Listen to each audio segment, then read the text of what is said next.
system and paint delivers a flawless factory finish. No mess, done in a day, and cost-effective. It looks just like new, including your vinyl. And it's all backed by their 15-year no-peel warranty. SprayNet Lincoln, custom chemistry and smarter painting.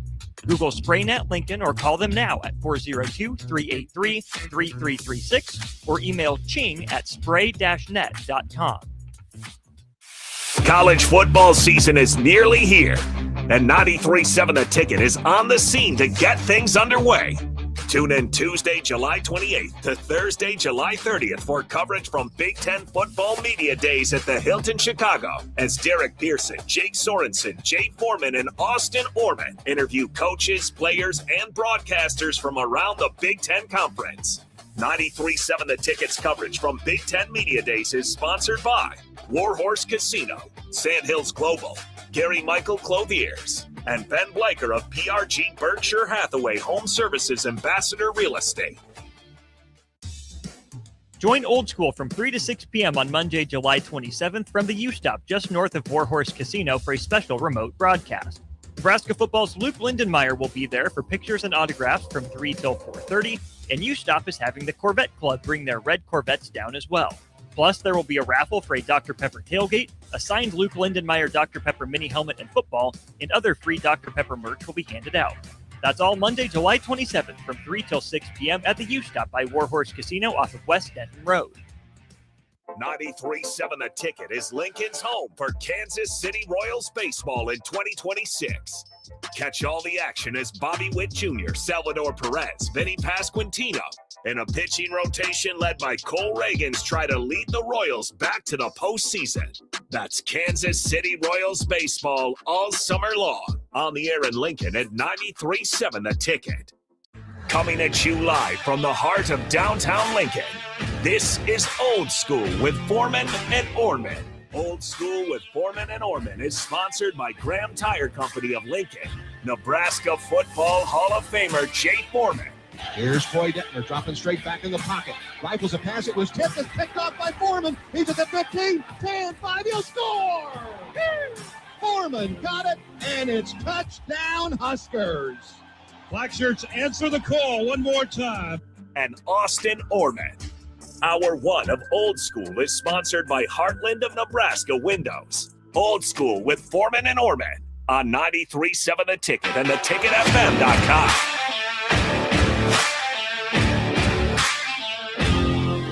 Welcome in Thirsty Thursday edition of Old School. Glad you're along for the ride with us. 3 hours of the best sports talk you could possibly imagine. Continuing the trend here at 93.7 The Ticket and theticketfm.com. Old School brought to you by the good folks over at Graham Tire, celebrating their 75th anniversary, 75 years of serving its neighbors throughout the Midwest. To say thank you, Graham Tire is giving you a $75 instant rebate on a set of 4 select tires during this anniversary sale.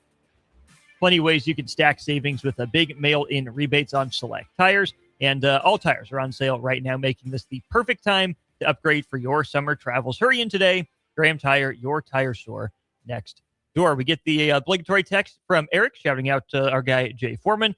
Jay Foreman out today, celebrating the life and legacy of George Darlington, longtime Husker assistant. So no Jay Foreman today. Sitting in his place, it is DP. DP, welcome to Old School. Welcome. I'm glad to be here. Glad to be here. Let's get into it. Yes, let's. We're going to talk some Nebraska men's basketball here. Okay. DP, I think it's, mid-season. We've had a chance to hear from a handful of players, and Fred Hoiberg once. But College Basketball Analytics, a really fun site, posted a couple different things that I think stand out in the context of Nebraska men's basketball. I said the offensive boom isn't just about better shooting, but turnovers continue to decline across Division I, with the average turnover rate falling about 1/6, 17% over the last 15 seasons. Fewer empty possessions means more efficient offenses. Interesting in light of what we just saw Nebraska men's basketball do. They turned it over, slightly less than the national average, but they also turned teams over at the highest rate in the Big Ten during conference play only. In a year where the average college basketball team turned it over on about 14.5% of its possessions, Nebraska forced Big Ten conference opponents to turn the ball over 19.4% of the time, almost 1 in every 5 possessions. What is it from your vantage point, first and foremost, that led to that for Nebraska's defense? What caused them to force turnovers at a higher than average rate out of opposing offenses? One more disciplined closeout, one more disciplined hand in the lane, one more disciplined solid footwork, one more denial to the middle of the floor, one more a bit of awareness when it comes to shots on the floor, what you want to give away, one more step towards the baseline, all the one more things that happen defensively that you do as a unit. And if you're doing it as a unit, if the individuals will do the one more, it becomes a collective one more. That's what Nate Linzer and this Husker team did better than anybody, I think, and they were loud about it. They say quiet defenses aren't good defenses. Mm-hmm. It means you're not communicating. And I say that all the time around here, talk more. Mm-hmm. Go through and say the next thing. If I let you know what I'm thinking and what I see, shared IQ means you now know what I know, and we're both better for it. Mm-hmm. That's what Nebraska does defensively. When I watch them, I know that they are one more. They're looking to defend one more pass than's been offered. Mm-hmm. They defend the one more option that's available. They consider that and are prepared for it. They have a plan for it. Mm-hmm. And then they execute that next play and then immediately transition next to the one more. Mm-hmm. Again, that's what they do. They're really good about doing less better. Mm-hmm.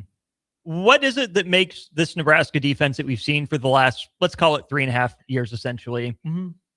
I don't want to say better than, but different than in its effectiveness, say like Press Virginia or Havoc under Shaka or St. John's being up in your grill, refs can't call everything, or even, the old, Dick Bennett and Tony Bennett pack line. What separates what Nebraska wants to do from those other defenses with all of them being effective in their own ways? All of those other defenses were frantic and chaos defenses. This is a controlled discipline defense. Like and that a lot of that's coaching personality. That's also player profile. You got to know what you have. Mm-hmm. And you don't want people to try to be bullies who aren't bullies. Well, Nebraska, by personnel, you're not talking about the bullies. No. What you're talking about is somebody, can you be disciplined? Can you be on time? Can you be under control? Can you be aware? And then can you communicate? Mm-hmm. And those things, all good defensively. Listen, getting 5 players on the floor to all be considerate of everybody on the floor is a unique thing in the Big Ten. It's not always there because people know in the Big Ten, they start thinking about NBA contracts. They start thinking about their money. Those are offensive things. Winning games is the other. Possessions, defensive possessions being a key. Those are Big Ten things. And then specifically for Nebraska, those are Nebraska winning things. And that's what they do. Stay disciplined, stay true to it.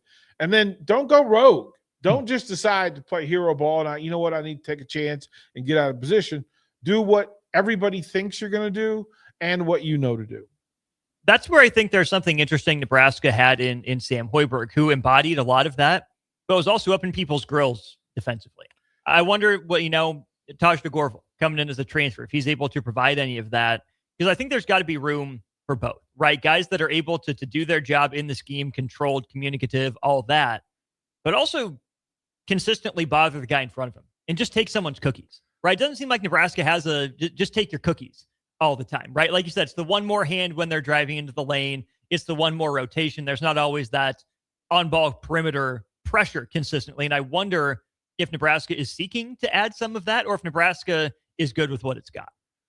Well, I think Nebraska knows what they have. I think Coach Linzer knows what they have.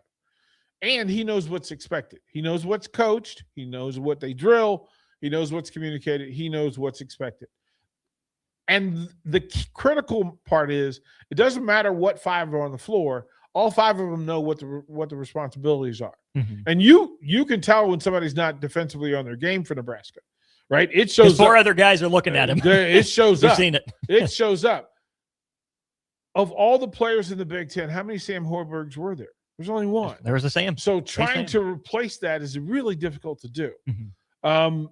I think they've done as soundly in the work ethic that as they can do, but I don't think they exactly want another Sam 2.0. I think what they want is the good things that Sam did. They want to be able to do those things. Stealing possessions, wonderful, but you can steal possessions different ways. Mm-hmm. I don't have to be in your shirt. I can decoy you into making a bad pass. Mm-hmm. I can pick your pocket, being sound, being longer than Sam is. Mm-hmm. I have an advantage. Well, that's checkbox one. Mm-hmm. Are you a step quicker? Probably not. Are you as explosive? Again, probably not. But your length and your quickness certainly can transition into what you do. And I think he's a better help defender than Sam was.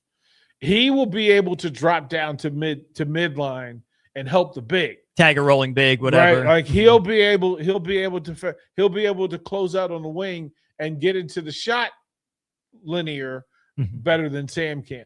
But different. I mean, Sam's different institutional knowledge. Different, all of those things in play. Sam could hear Nate Linzer. He heard Nate Linzer for 5 years. So he understood what that was. Anybody that follows Sam now has to learn what Sam learned in a very short period of time. Well, it's 5 months as opposed to 5 years. And there's a huge difference. And if you've ever met Nate Linzer, you know that there's a different type of communication going on and a different standard and expectation. So take this 5 months and let's see what it is.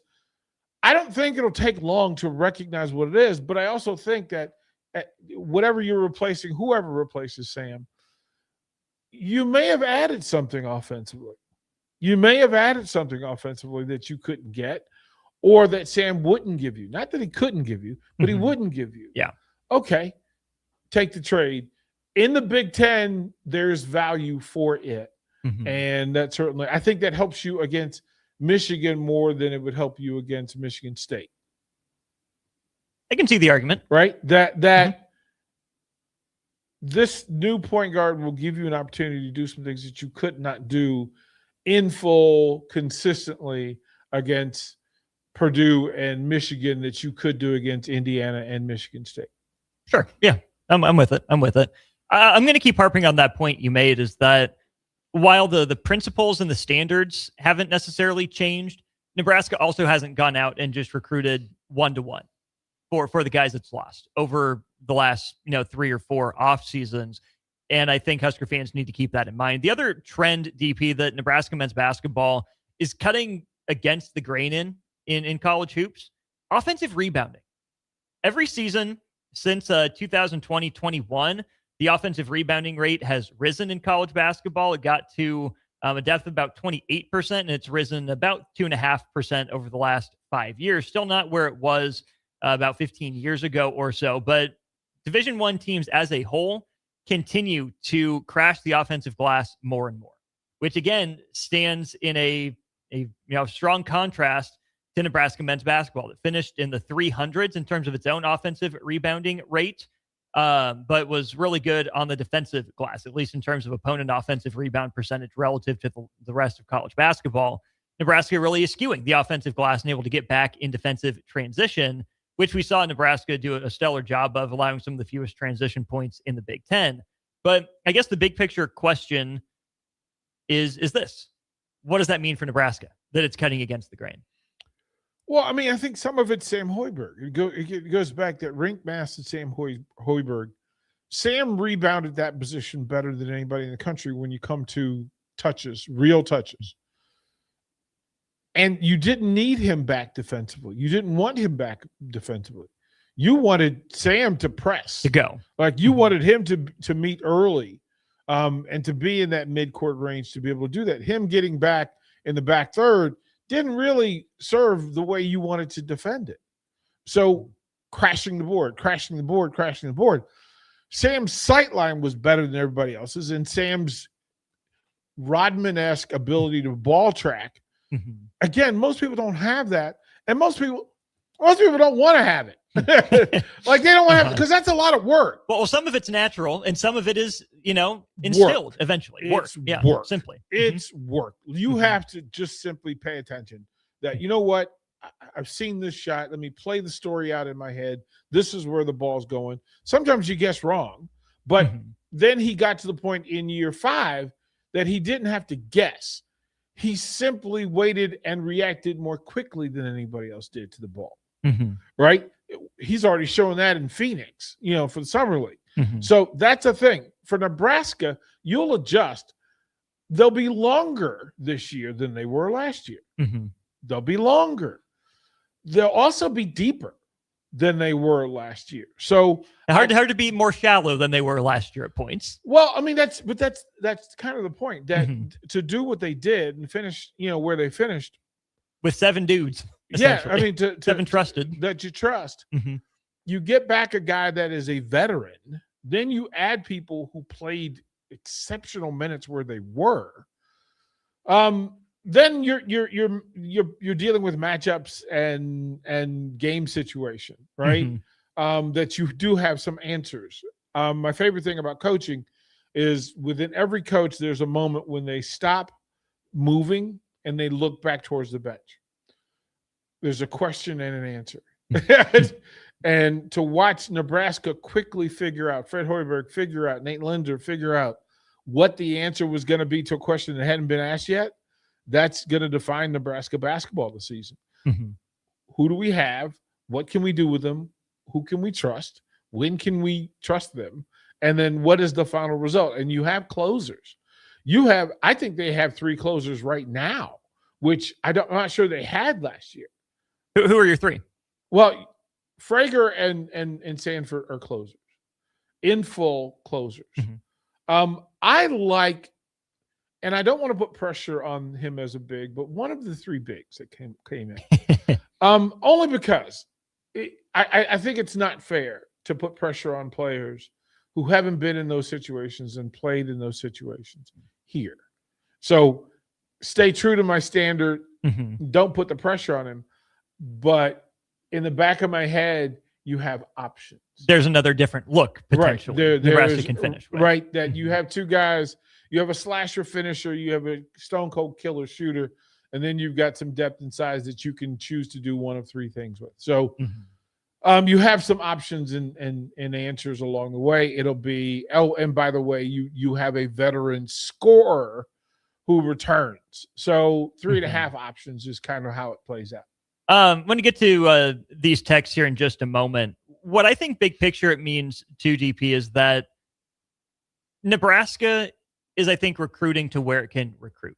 The most expensive positions in the NIL era have been point guard and big man. Nebraska, what's the question out last year? Who's playing point guard? Do they have a true point guard? What does it mean to be a point guard? Well, guess what? They've operated for 4+ years with that one. It's gone just fine. Big man, right? Oh, Nebraska and crushed on the glass. They're not crashing enough. They're not rebounding well enough. What did Nebraska do? They got bigger across the board. They didn't go pay top dollar for a center. What's the quote unquote cheapest? What's the best quote unquote value in college basketball? Wings. Guess what? Nebraska has gotten a bunch out of a bunch of wings. And I think too, with Nebraska, yes, getting an increase, a bump up in resources, that's helpful. But I still think Nebraska will be playing at a disadvantage. I think Nebraska will be looking to create its own advantages, might be a better way to say that. And I think they have a head coach that, built his name in college basketball doing that. What was the quote unquote market inefficiency for Fred Hoiberg at Iowa State? It was transfers. Now, Hoiberg is a thing, right? On offense and on defense. It's certainly a thing. But if college basketball is going the way of the point guard and the big man, and Nebraska is going the way of the wings, there would be so many times it looks different. Teams won't have the same caliber of guys, won't know what to do with the wings necessarily that Nebraska has. There are going to be some days where it works out really well in Nebraska's favor because it looks different. There are other days that Nebraska is going to get killed by a guy that can do stuff with the ball in his hands that Nebraska doesn't have a guy in the roster empowered to do it, capable of doing it. There will be games where the other team will have a big man that just dominates Nebraska. They don't have one of those. But Nebraska's taking the gamble to say, hey, what we do is different than everyone else, and we can make it work more often than not. They did it to great success last year, a couple of years ago to a lesser degree, and then 3 years ago, similar sort of vibe. Nebraska is finding its own niche. Nebraska is finding its own advantages, which is what I think is a program in Nebraska's shoes has to do. Well, it's culture and identity. You know who you are. You absolutely know who you are and how you want to play. You know the things that you'll figure out, the things that you do well often enough to do them a lot. And We don't know what those things are. We know that we know what Sanford is. We know what Frager is.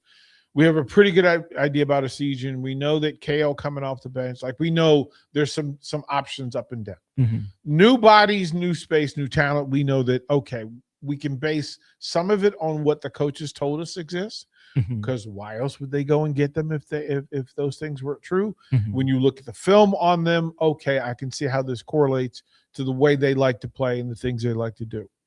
But the rest of it is we don't know what we don't know. Nebraska's culture, the Hoiberg basketball, almost being identified as freely as the Linzer basketball.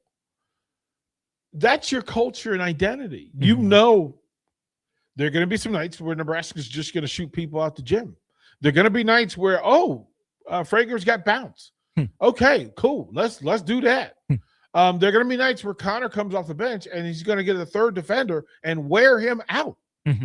He's going to wear that dude out. There's going to be some third defender in the Big Ten who gets Connor season on a night where Sanford's on a heater and Frager's got it going, and you got to help. You got to help off of Connor season. And, hey, man, take this paddle, right? There are going to be bigs who are asked to identify different things when they play Nebraska. And given Nebraska's ability to execute those things, at least from what we know to be true versus what we think, 2/3 of the games that Nebraska will be in this year, they will have answers to questions. There'll be a third where maybe show us something. What you got? You may have to dig deep. You have to make something happen that you haven't made happen. But that's been part of the culture and identity too, is that Nebraska was so one-dimensional. If this isn't working, it wasn't going to work. That's where I give these last three teams a bunch of credit for finding ways to win more often than other teams outside of the norm. Brad says, well, then there's going to be Purdue. Purdue in the Big Ten tournament didn't go well, but Nebraska figured some stuff out on the fly. And you give Nebraska credit for staying in it. They took advantage of some Purdue mistakes down the line. But Nebraska's been a much better problem-solving team. Nebraska's been able to find the changeup if the fastball isn't working more these last 3 years than ever before. There are always bad matchups. There are always teams that do something that you're not necessarily ideally equipped to handle. How do you leverage your biggest strengths? How do you leverage their biggest weakness? There are no perfect teams. Nebraska isn't perfect at it, but who is? They're getting better at it. It's a Big Ten. There's no perfection in the Big Ten. It's really hard to do. It's really hard to deal with. Like we watched, even when you got the player of the year in the Big Ten, it's still a problem. Yeah. So we understand that. But then here's the thing. If we say that Nebraska is a defense-first team, that simplifies and answers a lot of questions for us. We know that there are going to be opportunities and advantages that Nebraska has and will take advantage of, as they've done. And they've done it better each year over the last 5 years, where they had an individual type scorer, but did you have people who played along with them at the level that they did? Yeah. You can go all the way back to Bryce McGowan's. Yeah. Add Casey, Bryce Williams, Sanford, right? You've got a whole list, and you go, well, wait a minute. There is something to this. But this is the first time that you have another, and then another, and then another, and then maybe a couple more even after that. So, again, a year progression. We'll find out pretty early based on the schedule of what the options are. But I like the fact that I think this group will be as good defensively as they've been in the last 5 years. I, however, would trade 15 spots in defensive efficiency for 15 spots in offensive efficiency. I don't know that you have to. Frager and Esigian will be the difference maker in my mind, because they are Sanford adjacent. They're not playing they're playing off of him rather than just with him. And that is a wonderful thing that happens. And then whatever you get from the big, if you get any of the two big, one, the post up big, then you've got the fluid screen and roll big. Either of them, depending on who the opponent is, gives you options for the other three. Oh, and then a 7'3" monster. Right. So all of those things in play, Nebraska will be as much a problem for other people as those teams can be for Nebraska. I think that's fair. Yeah.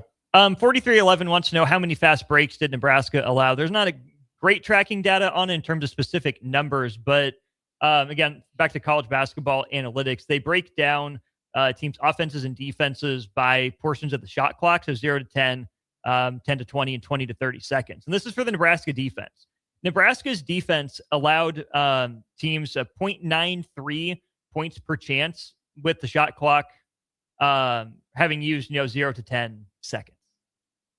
That's a big deal. That's 90th percentile in the country. Nebraska only allowed teams to get a shot up in the first 0 to 10 seconds of the shot clock 30.5% of the time, 99th percentile.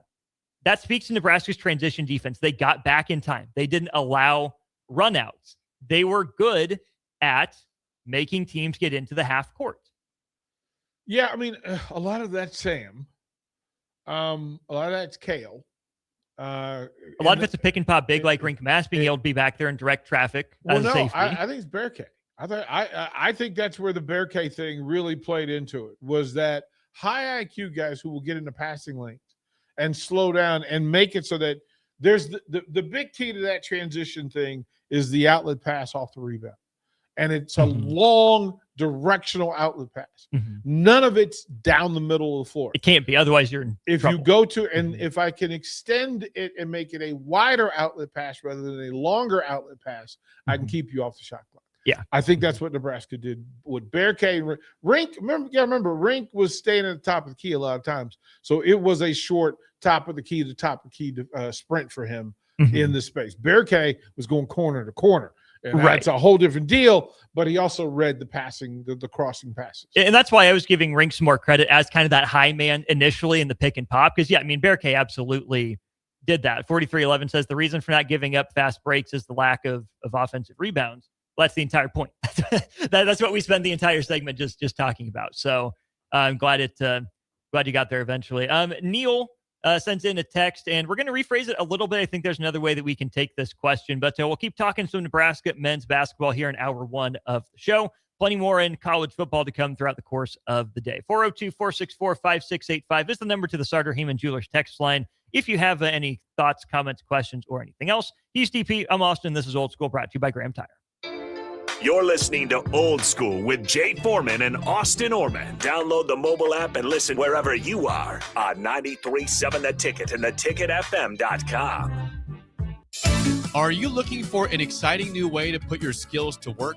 Explore new career options in the fintech industry at Currency, a Sandhills global company. We offer full-time positions in financial sales, compliance, operations, and other fields. We also offer a 4.5-day work week, an attractive benefits package, and opportunities for advancement. Put your motivation to work and grow with us at Currency. Visit gocurrency.com/careers to learn more. Are you ready for a new opportunity? Check out Sandhills Global. Join a dynamic team where your skills are valued and your career can soar. We offer full-time positions with a 4.5-day work week, competitive pay, excellent benefits, and a positive work environment. From IT and marketing to sales and finance, we're looking for talented individuals like you. Apply today at sandhills.jobs and take the first step towards an exciting future. That's sandhills.jobs. Don't wait. Apply now. If you're seeking a career with a growing company, Gaina Trucking and Excavating is hiring and looking for additions to their team. Gaina Trucking has a strong team culture, competitive pay, 401ks, and benefits like health, dental, and vision. Drivers are guaranteed 40 hours per week, even in the winter months, and are home every night. Start your career today at Gaina Trucking and Excavating. Apply today at gainatrucking.com. Select Plumbing and Utility has been serving Lincoln and the surrounding area for 14 years, and they're not slowing down. Select Plumbing and Utility handles all your plumbing needs, from faucets and water heaters to full renovations, and they can even help with your heating and cooling needs. They're also Lincoln's underground experts, repairing and replacing broken underground water and sewer lines since day one. Contact Select Plumbing and Utility today at 402-560-6197, assuring excellence in every situation, opportunity, and challenge. That's 402-560-6197. Join Old School from 3 to 6 p.m. on Monday, July 27th from the U-Stop just north of Warhorse Casino for a special remote broadcast. Nebraska football's Luke Lindenmeyer will be there for pictures and autographs from 3 till 4:30. and U-Stop is having the Corvette Club bring their red Corvettes down as well. Plus, there will be a raffle for a Dr. Pepper tailgate, a signed Luke Lindenmeyer Dr. Pepper mini helmet and football, and other free Dr. Pepper merch will be handed out. That's all Monday, July 27th from 3 till 6 p.m. at the U-Stop by Warhorse Casino off of West Denton Road. Hi, everyone. Kendall Warnock, owner of A1 Automotive. I want to personally thank you, our customers, for trusting us with your vehicle repair needs. Your support allows us to do what we love, serving people through quality automotive repair. If you're looking for a repair shop that values relationships as much as repairs, we'd love the opportunity to earn your trust. We have 2 locations here in Lincoln, 1117 L Street, 5110 State Hill Drive, and our newest location in Seward, Nebraska, 408 Main Street. Come see us. Visit us online at a1autolincoln.com. Ever look at your house and think, ouch, it's stuck in the past? Or realize that your kitchen needs a new everything? Like thousands of homeowners, you can simply call SprayNet Lincoln. Their patented spray system and paint delivers a flawless factory finish, no mess, done in a day, and cost-effective. It looks just like new, including your vinyl. And it's all backed by their 15-year no-peel warranty. SprayNet Lincoln, custom chemistry and smarter painting. Google SprayNet Lincoln or call them now at 402-383-3336 or email ching@spray-net.com. Hi, it's Sean Callahan here with Koppel Chevrolet GMC in Louisville. Koppel is proud to be the highest rated GMC dealer in the Omaha and Lincoln areas based on Google reviews. Right now, get 0% financing for 60 months on new Silverado and Sierra 1500 models. But hurry, the 0% financing offer won't last long. Visit us in Louisville or check us out online at koppelcars.com. College football season is nearly here, and 93.7 The Ticket is on the scene to get things underway. Tune in Tuesday, July 28th to Thursday, July 30th for coverage from Big Ten Football Media Days at the Hilton Chicago as Derek Pearson, Jake Sorensen, Jay Foreman, and Austin Orman interview coaches, players, and broadcasters from around the Big Ten Conference. 93.7 The Ticket's coverage from Big Ten Media Days is sponsored by Warhorse Casino, Sandhills Global, Gary Michael Clothiers, and Ben Bleicher of PRG Berkshire Hathaway Home Services Ambassador Real Estate. Back to old school with Foreman and Orman on 93.7 The Ticket and theticketfm.com.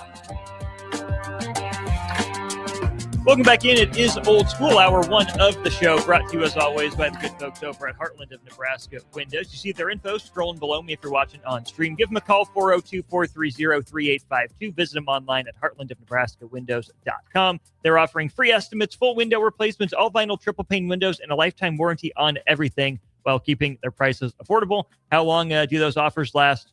Forever. Heartland of Nebraska Windows, locally and family owned with their own team of installers as well. Again, 402-430-3852.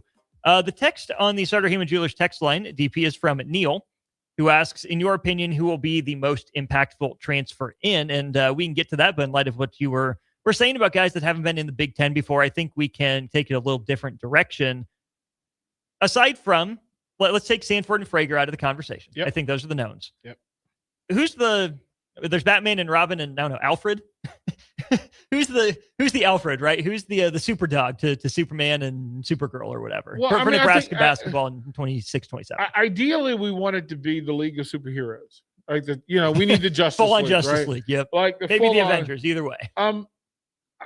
Listen, I think that we're wrong in saying who we think it'll be, because it has to translate into Big Ten basketball and then more directly Nebraska Big Ten basketball, and matching last year's Nebraska's basketball style. Like all the things that worked. Then did you recruit to the style and culture that existed at the end of the season, or did you recruit based on money and nuance? And it is my hope, it is my dear, deep hope that they recruited for what fit best on the floor. Yeah. Not in the budget, on the floor. And because of that, you weren't going to get the fireworks. You were going to get Rice. Go with everything, right? Go, versatile. Anything, dress it up, dress it down. We're okay, right? Right? You got grain. You got bread. Now you hope it's the kind of bread that lasts, but okay, cool. And they did not get wheat bread. There's a lot of white Wonder Bread. No, I think they had the option. A lot of people said that they got white bread. That was just a joke. I'm sorry. That was just a joke. Not deeper than that. It was just some folks. What kind of bread you got? I think it to me. I wanted 2 point guards, and I wanted different point guards. I wanted the general, and then I wanted the explosive game changer, right? I wanted bucket off the ball point guard. I needed the general that was going to get my 2 elite scorers the ball where they want it, when they want it, right? The on-time general. But then when those aren't working, what I need is a bucket. A bucket. Yep. And the bucket could be, but go with me here, the bucket when Bryce and Frager on the wing are diving, crashing, loading, where's the bucket? And the bucket may be in a dive behind that, crashing in the middle of the floor, or it could be at top of the key. Everyone's stuck down. Banging a 3. It depends. You need both. We know against Indiana, you're going to need one thing. Against Illinois, you're going to need another. And it could change from game to game. It could change from half to half.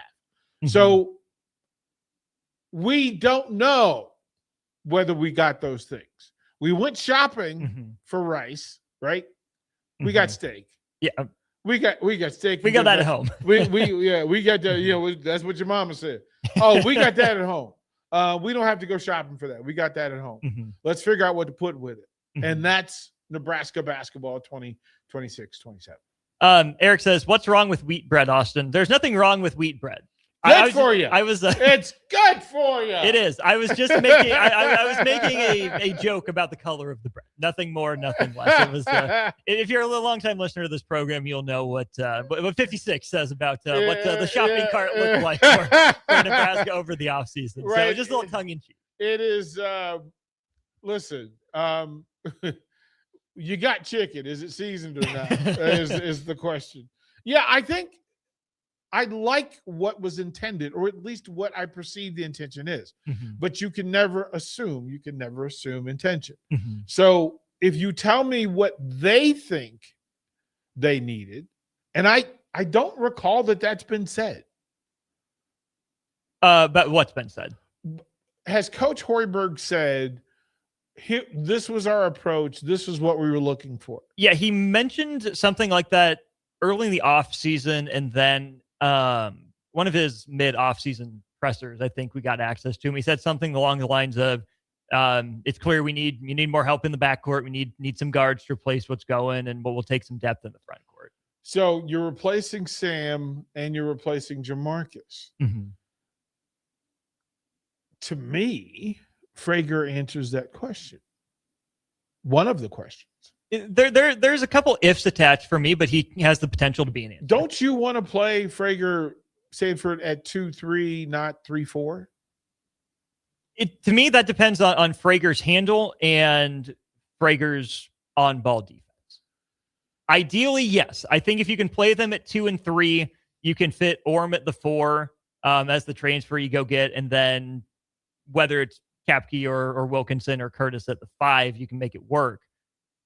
If Frager's not quick with his feet and not in tune on ball, and if he's still more of a second side guy that needs a few extra passes to get to the rim and not going to be able to break a guy down off the dribble consistently, then I think he's probably better with a speed advantage against forwards.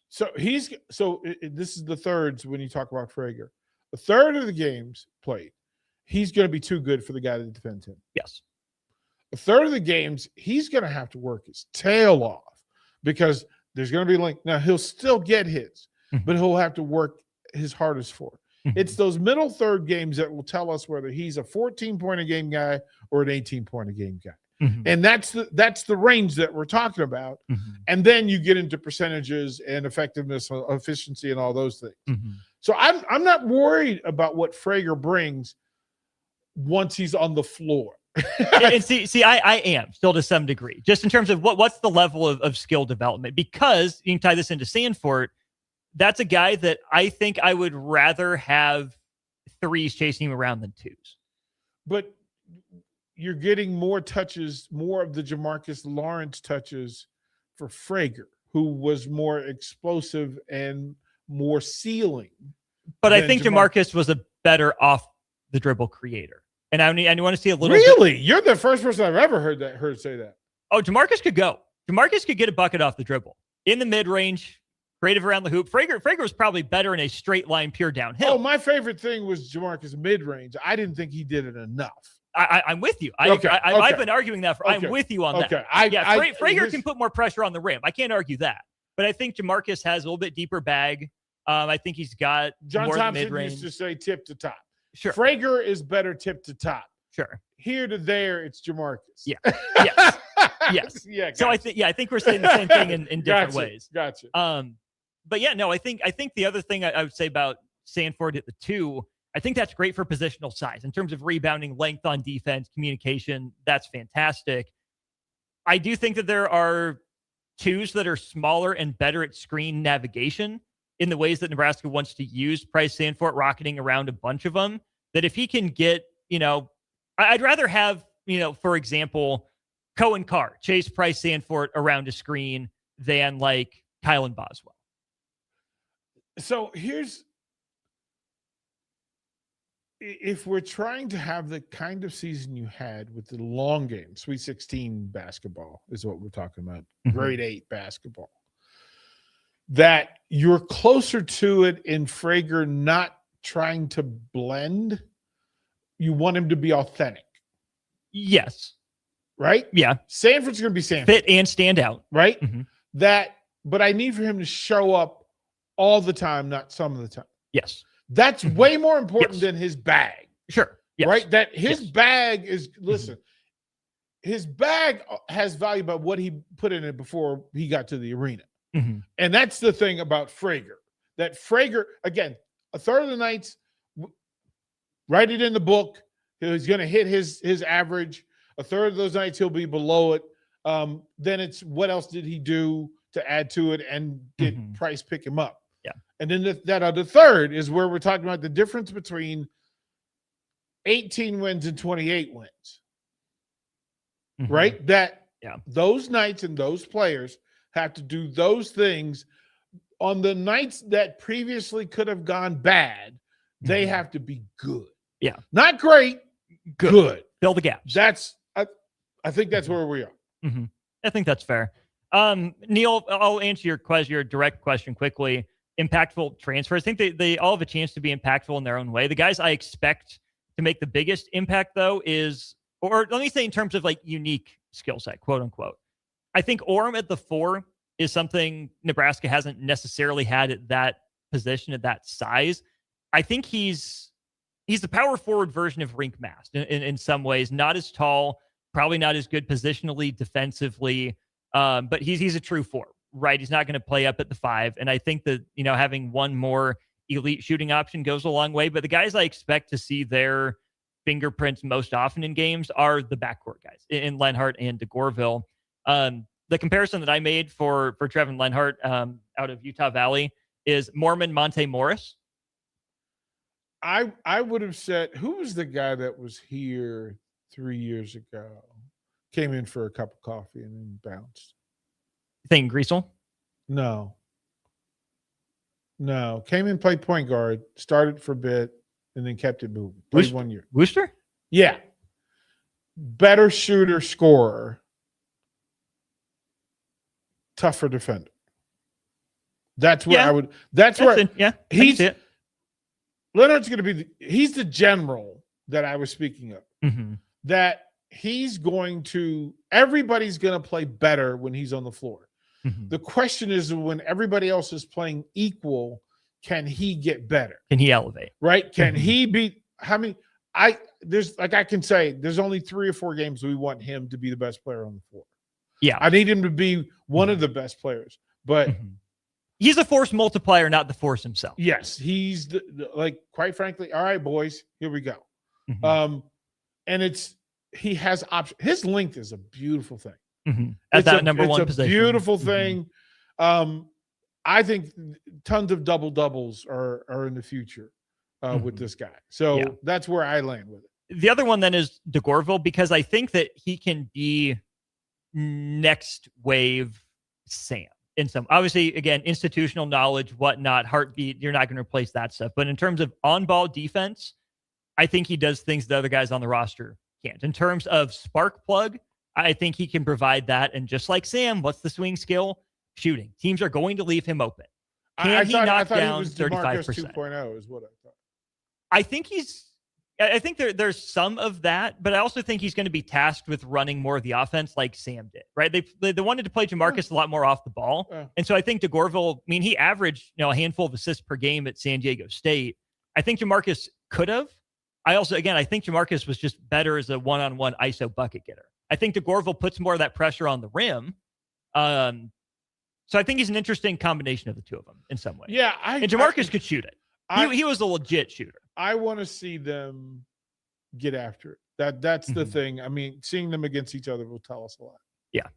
We'll go to break. We'll wrap up hour 1 of Old School right after this. Watch Old School live on Facebook, YouTube, or Twitch. Old School with Foreman and Orman on 93.7 The Ticket and theticketfm.com.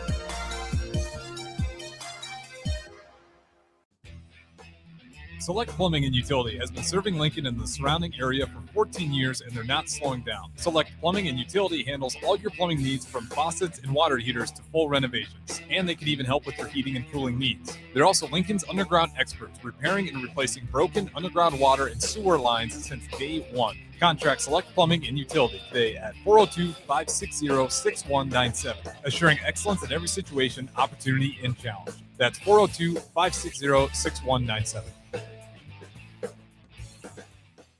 Attention all golfers. If your Sunday is free this upcoming weekend, listen up. The 12th annual charity tournament for Clinic with the Heart takes place on Sunday, July 26th at 8 a.m. at Highlands Golf Course, and spots are available in this 4-man scramble. It's $400 per team with lunch included, plus giveaways and a silent auction.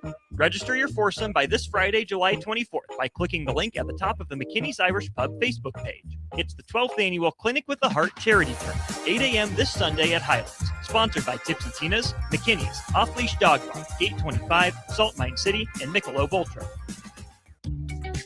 Are you ready for a new opportunity? Check out Sandhills Global. Join a dynamic team where your skills are valued and your career can soar. We offer full-time positions with a 4.5-day work week, competitive pay, excellent benefits, and a positive work environment. From IT and marketing to sales and finance, we're looking for talented individuals just like you. Apply today at sandhills.jobs and take the first step towards an exciting future. That's sandhills.jobs. Don't wait, apply now. Join Old School from 3 to 6 p.m. on Monday, July 27th from the U-Stop just north of Warhorse Casino for a special remote broadcast. Nebraska football's Luke Lindenmeyer will be there for pictures and autographs from 3 till 4:30, and U-Stop is having the Corvette Club bring their red Corvettes down as well. Plus, there will be a raffle for a Dr. Pepper tailgate, a signed Luke Lindenmeyer Dr. Pepper mini helmet and football, and other free Dr. Pepper merch will be handed out. That's all Monday, July 27th from 3 till 6 p.m. at the U-Stop by Warhorse Casino off of West Denton Road. Rico here with HIS Auto Care at 70th and Van Dorn, letting you know HIS is a great place to bring your vehicle for service. With superior service bumper to bumper, we'll treat your vehicle like it's your mother's. Doesn't get any better than that. So call 402-488-8934 and HIS Auto will make you glad you did. 5% off, mention this ad, and for sure your mother will be proud you called. 402-488-8934, HIS Auto Care, 70th and Van Dorn. God bless you. Are you looking for an exciting new way to put your skills to work?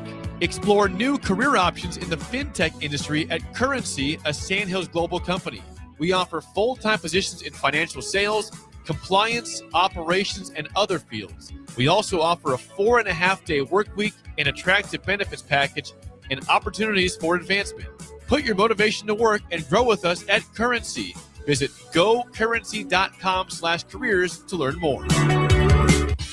Concrete Industries has immediate openings for production laborers, operators, and drivers. Earn great pay starting at $21.50 per hour, plus health benefits, 401k, paid time off, and more. Right now, production laborers can earn a $1,500 hiring bonus, and drivers are eligible for a $2,500 hiring bonus. No experience? No problem. Concrete Industries offers on-the-job training and opportunities to grow your career. Start your future today. Visit concreteindustries.com. Hi, everyone. Kendall Warnock, owner of A1 Automotive. I want to personally thank you, our customers, for trusting us with your vehicle repair needs. Your support allows us to do what we love, serving people through quality automotive repair. If you're looking for a repair shop that values relationships as much as repairs, we'd love the opportunity to earn your trust. We have 2 locations here in Lincoln, 1117 L Street, 5110 State Hill Drive, and our newest location in Seward, Nebraska, 408 Main Street. Come see us. Visit us online at a1autolincoln.com. Are you looking for a fresh new hangout spot? Let me tell you about Liquid Assets Sports Bar, where Mondays mean new weekly drink and food features. With 23 taps, a full lineup of cans and bottles, and 40 TVs blasting every sports package out there, you'll never worry about missing a play. Savor high-end spirits at their stylish back shelf bar, enjoy a healthy, family-friendly menu, and catch all your favorite teams every day. Doors open daily at 11 a.m. Liquid Assets located on 2755 Jamie Lane in South Lincoln. Hi, it's Sean Callahan here with Koppel Chevrolet GMC in Louisville. Koppel is proud to be the highest rated GMC dealer in the Omaha and Lincoln areas based on Google reviews. Right now, get 0% financing for 60 months on new Silverado and Sierra 1500 models. But hurry, the 0% financing offer won't last long. Visit us in Louisville or check us out online at koppelcars.com.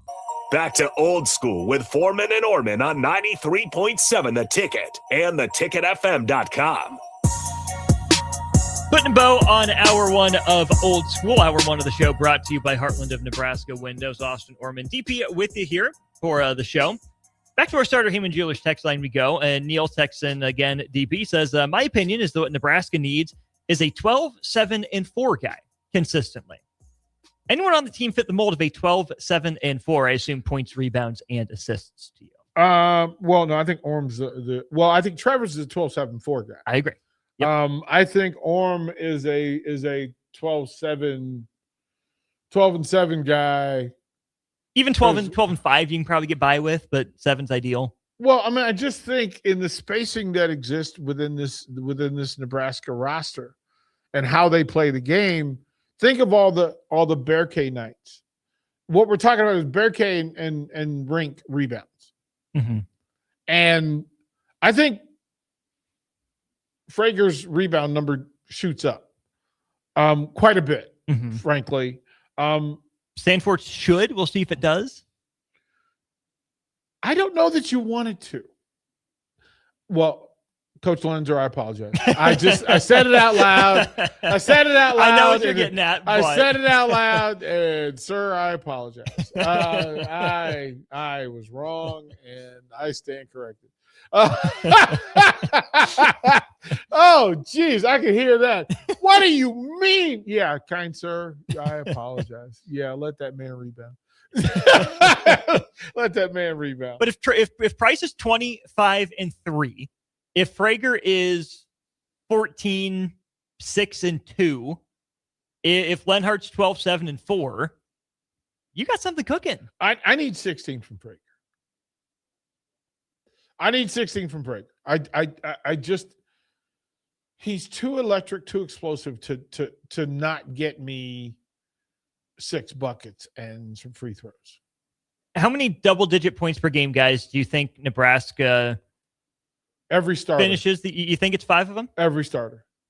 Every starter. Ball movement, spacing, everybody contributes, everybody, whoever the 5 is. Well, whoever the 4 is, and then Esigian and or somebody else off the bench. Yeah. Like I think it falls in that category. that 4 starters and then a 5th off the bench. Yeah, I'm not sure Nebraska gets a big man to double figures this year. Well, that's why Orm would be big man considered. Sure. But front court, yes. But center, traditional 5, probably not. But here's the thing. Depending on who the other 4 on the floor is, the spacing will be for leg swing bigs to get easy buckets and to get follows. So there are opportunities. There are going to be a lot of double-digit games. I just think the 5th double-digit scorer comes off the bench. I completely agree. Whether that's Esijan, whether that's, DeGorville, someone like that. He was at 9 last year before the injury, right? I believe so. Yeah. Yeah. Or, here's the other wild card into all this is a freshman from Little Rock, Arkansas that's gotten rave reviews all summer, which, again, I am probably the last person to jump on board these trains. I've been Mr. Wait and See, but there's been a lot of talk about Jacob Lanier. I'm not saying it means everything. I'm saying it might mean something. They like him. As much as they did Frager. They like him. So that tells me enough. They like him. And this is the tough to prove sort of part. That's the thing about basketball. It's a little bit different than football. This offseason work tells more because you get more reps. You get to see more. Yeah. You're not live against each other. You're playing 1s versus 2s and you're not playing 1s versus 5s. Right. Exactly. Yeah. No, he looks good at practice because he's playing against a JV player. He's playing the local high school. That's why he's dominant against the YMCA. That's how that happens. Oh, man. All right, good Nebraska men's basketball stuff. Still some more to hit on throughout the course of the off season. Some of it related to the transition numbers we talked about. I want to dive a little bit further into that, but we'll go to break. When we get back, Thirsty Thursdays here. Kevin Meyer is here. And fun conversation to have over drinks. How many of these, the following debates are actually between GOATs, the greatest of all time? Someone put out a list, and I think we can talk about this over drinks. We'll do that to start off hour 2. You're listening to Old School with Jay Foreman and Austin Orman. Download the mobile app and listen wherever you are on 93.7 The Ticket and theticketfm.com. Are you ready for a new opportunity? Check out Sandhills Global. Join a dynamic team where your skills are valued and your career can soar.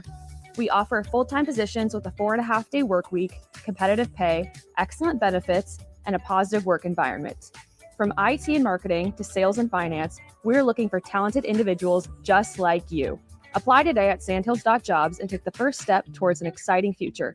That's sandhills.jobs. Don't wait, apply now. Rico here with HIS Auto Care at 70th and Van Dorn, letting you know HIS is a great place to bring your vehicle for service. With superior service bumper to bumper, we'll treat your vehicle like it's your mother's. Doesn't get any better than that. So call 402-488-8934 and HIS Auto will make you glad you did. 5% off, mention this ad, and for sure your mother will be proud you called. 402-488-8934, HIS Auto Care, 70th and Van Dorn. God bless you. Concrete Industries has immediate openings for production laborers, operators, and drivers. Earn great pay starting at $21.50 per hour, plus health benefits, 401k, paid time off, and more. Right now, production laborers can earn a $1,500 hiring bonus, and drivers are eligible for a $2,500 hiring bonus. No experience? No problem. Concrete Industries offers on-the-job training and opportunities to grow your career. Start your future today. Visit concreteindustries.com. This is Lincoln's home for sports talk on the FM dial. Also online at theticketfm.com. On the internet. KNTK FM Firth, 93.7 The Ticket. Hi, it's Sean Callahan here with Koppel Chevrolet GMC in Louisville. Koppel is proud to be the highest rated GMC dealer in the Omaha and Lincoln areas based on Google reviews. Right now, get 0% financing for 60 months on new Silverado and Sierra 1500 models. But hurry, the 0% financing offer won't last long. Visit us in Louisville or check us out online at koppelcars.com. At Planet Fitness, your pace is as personal as your playlist. That's why right now, you can get up to 3 free months of Apple Music when you join for just $1 down. With best-in-class equipment, free fitness training, and a judgment-free environment, we have everything you need to go your speed. Join Planet Fitness for $1 down and get up to 3 free months of Apple Music. No commitment. Deal ends July 31st. Additional fees and restrictions apply. See Home Club for details. Are you looking for a fresh new hangout spot? Let me tell you about Liquid Assets Sports Bar, where Mondays mean new weekly drink and food features. With 23 taps, a full lineup of cans and bottles, and 40 TVs blasting every sports package out there, you'll never worry about missing a play. Savor high-end spirits at their stylish back shelf bar, enjoy a healthy, family-friendly menu, and catch all your favorite teams every day. Doors open daily at 11 a.m. Liquid Assets, located on 2755 Jamie Lane in South Lincoln. Bauer Underground has been serving local contractors and utility contractors all across the state since 1997. When you see the black and white truck, you know the best workers in the business have arrived. Bauer is currently looking for equipment operators, laborers, diesel mechanics, and aerial linemen. Join the brotherhood built upon hard work, authentic people, and a pedigree of success. They're offering top-notch benefits, matching 401k, and a $600 per year clothing allowance. Bauer Underground, a family-friendly company with room for advancement. Are you looking for an exciting new way to put your skills to work? Explore new career options in the fintech industry at Currency, a Sandhills global company. We offer full-time positions in financial sales, compliance, operations, and other fields. We also offer a 4.5-day work week, an attractive benefits package, and opportunities for advancement. Put your motivation to work and grow with us at Currency. Visit gocurrency.com/careers to learn more. Attention all golfers. If your Sunday is free this upcoming weekend, listen up. The 12th annual charity tournament for Clinic with the Heart takes place on Sunday, July 26th at 8 a.m. at Highlands Golf Course, and spots are available in this 4-man scramble. It's $400 per team with lunch included, plus giveaways and a silent auction. Register your foursome by this Friday, July 24th by clicking the link at the top of the McKinney's Irish Pub Facebook page. It's the 12th annual Clinic with the Heart charity tournament, 8 a.m. this Sunday at Highlands. Sponsored by Tipsy Tina's, McKinney's, Off Leash Dog Park, Gate 25, Salt Mine City, and Michelob Ultra. Back Nine Golf in South Lincoln is the premier indoor golf experience in the state. Back Nine Golf is open to the public with 24/7 access for members. Whether it's a range session to get accurate club distances, 18 holes with some buddies, or a one-on-one lesson with Back Nine's PGA teaching professional, their top-of-the-line full-swing simulators are there to help you lower your score in perfect conditions. Learn about Back Nine's variety of memberships today and see the facility for yourself at 7501 South 15th Street in Lincoln, just south of 14th and Pine Lake. Back Nine Golf, the premier indoor golf experience. Coming at you live from the heart of downtown Lincoln, this is Old School with Foreman and Orman. Nebraska Football Hall of Famer Jay Foreman. Here's Troy Detmer dropping straight back in the pocket. Rifles a pass. It was tipped. It's picked off by Foreman. He's at the 15, 10, 5. He'll score!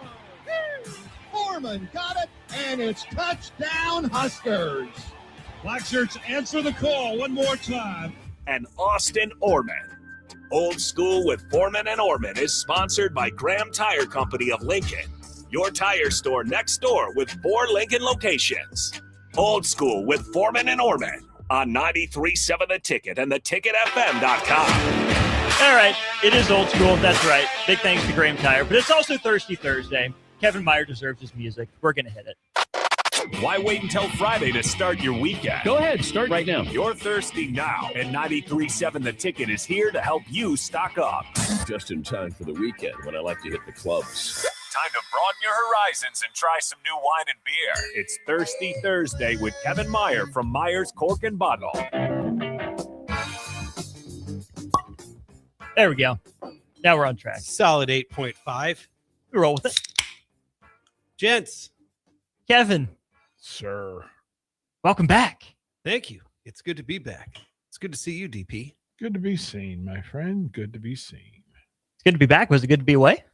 It was. It was excellent to be away. Good to be back. It's all good. It's all good here and away, Mr. Austin. All good in the hood. A belated happy anniversary to you and Aunt Sarah. Thank you. Yeah. 31 years of marriage. And if there were an award for outkicking your coverage, I would win the Heisman of outkicking your coverage, basically, is the way I look at it. We're all members of that club. We're all members of that club, kind sir. Blessedly so. I am familiar. How was the trip? It was outstanding. We had we were in the Bahamas, so obviously it's hot, but it's weird. It's because the high every day is like 90, so that's not crazy hot, but it's a different kind of hot. And when the UV is 13 every day, like in my Norwegian skin, I'm putting on 50 every day, and we've got a beach shade, and I'm camped out underneath that, and I'm getting out plenty, but I'm like I still got a ton of sun, so it's just the way that it is. Putting on 50, I assume you don't just mean fish on the line. I couldn't even catch my own name. Really? That rough? Man, it's crazy too, because we were out and you could see the mahi under the boat. There was like 6 of them, and they were looking. And my daughter was fishing. She had a little squid on there because we were jigging for groupers. She had the only pole, and they were kind of eyeballing it, checking it out. And I was like, holy moly, there's like 6 mahi down there. And so I had like a spool of line. So I was hand lining it, and I dropped it's like a little silverfish type thing.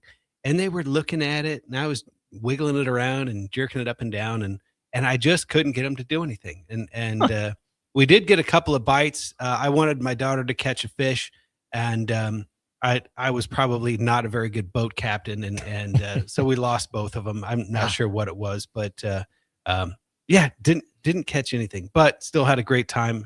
Made some great meals, and just hung out, drank my weight in Sands Light with lime every day, and just hard to have a bad time. Well, it's not hard to do, Kevin. You're very svelte. Oh, well, you're a liar, but that's great. Well, we're glad you're here. We're glad you're back. What are we going to start off with here today? I think what we ought to do is do the wine first, because simply for the fact that I don't think the beer is going to set up the wine very well, because it's going to have some sweetness to it. All right. But I'm going to pass the Ducci to left-hand side and then to the right-hand side. So what we are going to taste right now, we'll give it a sip, and then I'll tell you what we're going to taste. This is a Malbec from Argentina. Oh, and fruit tea. You know they lost, right? I do know they lost. I've been, speaking of losses, at a loss for having any themes right now. I mean, there's just not a lot to It's talk July. about. We get It's it. July. All-Star break was a little bit of a bust. There's nothing really compelling in the way of sports right now. So now that, especially that the World Cup is over, I'm not a huge soccer fan, but I will watch once every 4 years, and I find it compelling. But what's interesting about this wine is that the grape originates in the southwestern part of France, in a place called Cahors, and the area was known for its famous black wine, and what it was really, really old vine Malbec. Well, what they did, they transplanted vines from there and planted them onto phylloxera-resistant rootstock. And phylloxera is an aphid; it's a bug, and it'll wipe out entire wine regions in a matter of weeks. So it's very important that you have the proper rootstock. And they found a very similar climate in the Mendoza Valley in Argentina. And what was interesting is that they had a phylloxera bug that came through and wiped out that entire region. So they had to go back to Argentina and regraft off the roots that they had planted in the first place. So they had more modern vines now. And so the grapes changed and the wines changed for decades because they weren't old vines anymore. And so now there's a lot of vines that are older in Argentina than they are in France. And this one comes from a particular place called Salta, which is some of the highest altitude vineyards in the world. And normally, and they're salt of the earth people making it, right? But ching. that was my hi-hat and the cymbal. I lost it there, but wow, that was bad. But yes, I love the play on words, Austin. You have wonderful dad humor. Sorry, Salta, high altitude. And so they're up over 5,000 feet. And you know how when you get in altitude, the weather can be very volatile. And so it can be perfect, and then 10 minutes later, you're in a storm with 50-mile-an-hour winds, et cetera, et cetera.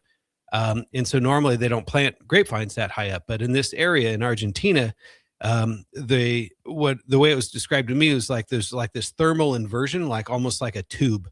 And so the volatility tends to go around them. And so they can grow these grapes at these really high altitudes, and what it allows them is that contrast of warm days and cool nights. And so when those grapes mature slowly, they develop more chemical compounds called phenols.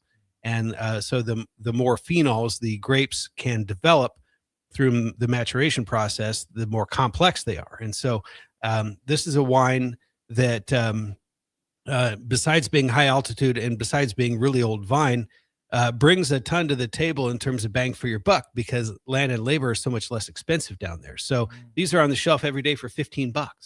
And I think if it were French, it would be 50. I think if it were Napa Valley, it would be 35 or 40. But since it's from Argentina, $15.99 all day, every day. Yeah, this is one I would describe it this way for several reasons. But one, I said this Argentinian wine doesn't like me. It doesn't. It doesn't. I like it. I like it. Like headaches or what? But there's an after bite. There's an after bite that just, I would drink a lot of this to get the first sip and then spit it to the ground, because I like to taste the early taste. I love. Right. The aftertaste is a hanger, man. It lingers. It's in the Oh, wine my dork goodness. world, you would call that the finish. And what's interesting though, I mean, that's part of why you let a wine breathe and why you would put it in a decanter or something like that. A wine like this needs more of that than others. This is a large mouthful of wine for me. I would just gulp. Right? And I would love it if I just swallowed it right away. Right. And I would have everything in me is, as I start to sip, I want more and I want more and I want more. And then if I hold it, which is the thing that I tend to want to do, that's where it goes, no, you should have just swallowed. Get it down, get it down, get it down. You need to just do this, because I would drink a lot of this because I like that first taste. Right. Is a great grape. That's oh my goodness, whatever you were doing, do that. But then in the vine, you get that tannin in the backdrop. Yeah. Like it's. So essentially what DP is talking about is tannin, and that comes from the grape skins, and most notably what's called the pip, which is the part of the fruit where the stem meets the grape. Yeah. That little dark spot. And that little dark spot is loaded with tannins. And these wines are made in a bit more of an old school way, where they want them to be ageable. They want them to lay down for years and years. And they do need a little decanting. Obviously, we don't have that luxury here on the radio, because I'm flying in hot from the shop playing Stock Boy on Thursdays and plugging the meters and trying to get here before we go to break. So, but I think you'll find the more that sits, the smoother it's going to get. Yeah, I mean, it's all the things that are dangerous to me, that I will drink more of it because of the taste. I will regret it because of the bite that will sit in the first two pours. But I know if I keep hunting, it gets better. Yeah. And I'm gonna hunt. So here we are. Here we are. Here we are at the bottom of the glass, boys. Hunting weddings. The word I would go to is bold. It hits you up front, right? You get the fruit flavor, and then you get punched again on the back. Right. With the finish. This is me. Bold is what I keep coming back to. And to me, that's what makes Malbec more of a food wine and less of a cocktail wine. So, a good hearty steak off the grill, anything spicy, a wine like this is going to hold up. And the reason that it's that bold is partly because of just the characteristics of the grape itself, but also because of the age of the vine. So as these vines get older, they get these great big gnarly trunks on them, and they'll actually produce fewer clusters of grapes. And the berries will actually be smaller, but they develop a really, really thick skin, so they can leave them on the vine longer and harvest them later and later. And so they develop, again, more of those phenols, but they also develop more sugars. And so they have to ferment those out. You end up having a conversation with it. I really and yourself, but it right. But the first taste, generally a sip, is yes. Okay, that gives you the green light to just go in. And as you said, difference between dinner wine and cocktail wine, The dinner wine aspect of it is loud. So bite a steak, chew, bread, bite, big funky cheese or something like big that. gulp, a big swallow of this to wash and marinate, and then you go, oh man, there it is, there it is, and you would get. I would drink more of it than I probably should. Well, that's the fun part, right? No, it really is. It's just, but I know myself. I know. Okay, Derek, chill out. But Disc Golf Jake knows a thing or two about that. He says there's wine hangovers, then there's a Malbec hangover, but it's always worth it. Yeah. I can see where he's coming from. So what happens is they have more RS or residual sugar, and they have to ferment that out. So a lot of these old vine Malbecs are north of 15% ABV. And so, that Malbec hangover, you can say, I only had 2 or 3 glasses just like I normally do, but you're getting more with each More bang sip. for your buck. More bang for your buck. You're gonna be Not mad only at that, it. not only financially, but physically. So I'm gonna be mad at it, man. I know that coming. It's One more time, the name. Piatelli. So it's obviously it sounds Italian. A lot of Argentina was founded by Italians. And so they brought a lot of grapes with them, but this one actually originates in France. So it's the Salta in the high altitude part of the Mendoza Valley in Argentina. And the beer we're drinking that did not set up the wine. Where are we going? Out of Hastings, Nebraska. Nice. First Street Brewing. It's what they call their Showboat Nitro Sour. And they claim to be the only nitro in the can without having to use what's called the widget. And the widget is, have you ever seen those Guinness cans that have the nitro pour in them? Yeah. It's a nitrogen packet that under pressure, when it's released, it basically bursts and releases nitrogen into the beer. And that's why it's sort of creamy. And when you get a Guinness on tap, like a real nitro Guinness on tap, either, downtown or in Ireland, those are pressurized with nitrogen versus CO2. And it's a different type of gas and has a different type of effect on the beer. Is that just about the reaction with everything? Exactly. Yeah. And this is also a nitro sour. So a sour is where they've introduced a bacteria called lactobacillus. And it used to be considered bad. Like if your beer got lactobacillus in it, it was wrecked. Now brewers are a creative bunch of people, and so they figured out a way to harness it and actually make a beer that's of sort of this new category of the sour category. So this is a nitro sour, straight out of the can though, from Hastings, First Street Brewing. With the departure of Zipline, we've had to explore more and more Nebraska beers and to fill those holes. And this is one of those beers that filled one of those holes. So I figured we should try it on the air and see what you think. I'm a fan. Okay.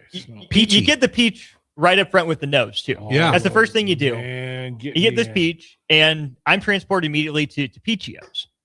The little candies? The candies. But it's not like cloyingly sweet, sugary. Sweet enough that you can tell it's peach, but it's smooth. It doesn't just stick and say, oh, that's too much sugar. You still get, the beer, but you get the sour, you get the peach. I like that balance too. You can see why though it wouldn't set up the wine very well. It's 1,000,000%. Yeah. Yes. DP, what's your take? Danger, Will Robinson. Danger. Oh yeah. At if this was Monday when it was 95 degrees, I'd live in a pool of this. I just fill a pool in the backyard and just lay in it, and I would be fine. You almost could. It comes in I would be happy. At a light 4.5%. Oh, listen. Really? 4.5? 4.5. Wow. But I like that you still get a little bit of the beer taste to it. I feel like some of the things you bring that are under 5, it's hard to get some of the the beer unless it's a straight beer. But with this being as fruity as it is, I'm glad I can still tell it's a beer, not just peach juice. Is this you know what? It makes sense now. I was trying to think this is a Southern beer, but without going to Georgia and then realizing, it absolutely is a Georgia beer. With the peach. Yeah, Georgia it's peach. a Georgia beer. Yeah. Like it's a full on, I would have said, I would have said Florida, but this is a Georgia beer. Absolutely. You're a well-traveled man and had a lot of life experience, been a lot of places, visited, and the great thing about it is that each one of those regions has their own flavor. They have their own food. They have their own style of hospitality. They have just their own things that are popular in certain parts of the world, and a lot of it has to do with what just grows there, and then a lot of it has to do with just generational sort of upbringing. But yeah, the peach is prolific without being a fake peach flavor. Yeah. It does have the peach ring sort of candy without being sweet. Say if that makes any sense. It's sweet without being candy. Yeah, there you go. That you put your peanut butter in my chocolate. Yeah. You put your chocolate in my peanut butter. But yeah, so out of Hastings, Nebraska. Are there actually okay, I'm thinking some particulate at the bottom. Is that I bet it's probably real peach. Peach puree. And look a little stringy. Maybe. Yeah. And that's kind of part of the texture of the fruit. So I think they're using real peach. I don't think they're adding just peach flavored extract. I don't drink much.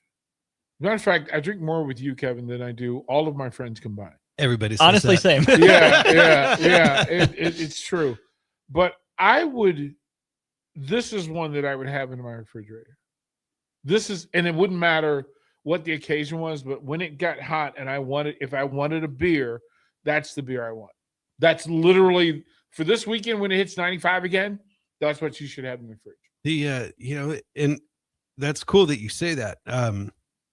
I'm also trying to figure out where the nitro comes in because it still has some carbon, so it's got fizzy. a little bit of fizz. But I don't mind that. Yeah, I don't mind that. If it's hot out, that's the expression.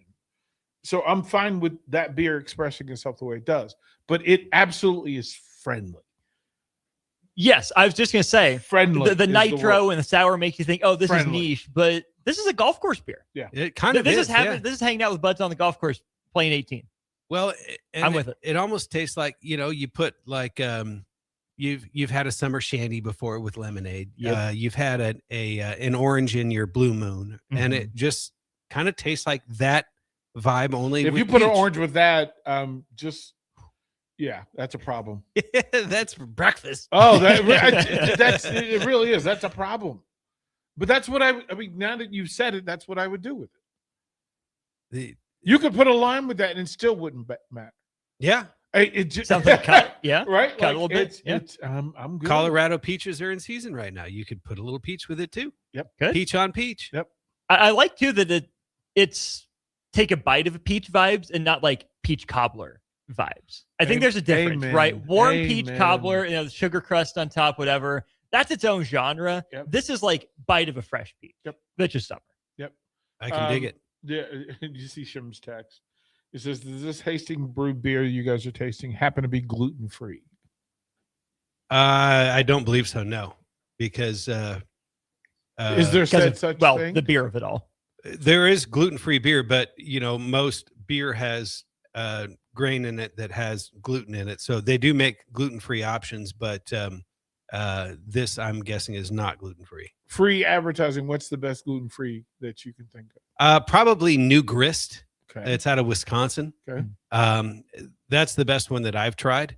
There's also a Belgian one called Greens that we carry. But I would say we probably sell more of the New Grist. And then a lot of people that are gluten, intolerant or full-blown celiac also just go with a cider. It's apples. So, that's the entire reason why Saro cider got started. Dr. Matt Wood found out he was celiac and he couldn't have beer and so started experimenting with cider. And it's like, hey, we kind of got something here. So your local cidery, Saro cider was all based on being able to be gluten-free. When you guys hear cider, do you think summer or fall? I think fall. I think Fridays. Fair enough. Fair enough. Cider Friday amongst friends around the fire or around a pit. Yeah, I'm good. Yeah, I mean that's it's what friendly. Cider's friendly. Yeah. It's conversational. Beer is a bit of a party. Cider is conversational and considered. I I like it. Yeah. Neon sign still working? Neon sign is still working. Yes. You're gone for 2 weeks. It still works. Yes. You can't leave I the am. place alone in the birds. It wasn't under warranty though. Oh, no. So dang it. Come buy some beer and some wine from Uncle Kev so we can pay for that neon sign. Keep it running. Yes, keep it running. 13th and South. Look for the working neon. You can't miss it. Kevin Myers, always welcome back. Great to see you. We'll see you again next week. Take care. He's Kevin. This is Old School. We'll be back with more next. Watch Old School live on Facebook, YouTube, or Twitch. Old School with Foreman and Orman on 93.7 The Ticket and theticketfm.com. Are you looking for a fresh new hangout spot? Let me tell you about Liquid Assets Sports Bar, where Mondays meet new weekly drink and food features. With 23 taps, a full lineup of cans and bottles, and 40 TVs blasting every sports package out there, you'll never worry about missing a play. Save for high-end spirits at their stylish back shelf bar, enjoy a healthy, family-friendly menu, and catch all your favorite teams every day. Doors open daily at 11 a.m. Liquid Assets located on 2755 Jamie Lane in South Lincoln. At Planet Fitness, your pace is as personal as your playlist. That's why right now, you can get up to 3 free months of Apple Music when you join for just $1 down. With best-in-class equipment, free fitness training, and a judgment-free environment, we have everything you need to go your speed. Join Planet Fitness for $1 down and get up to 3 free months of Apple Music. No commitment. Deal ends July 31st. Additional fees and restrictions apply. See Home Club for details. Hi, it's Sean Callahan here with Koppel Chevrolet GMC in Louisville.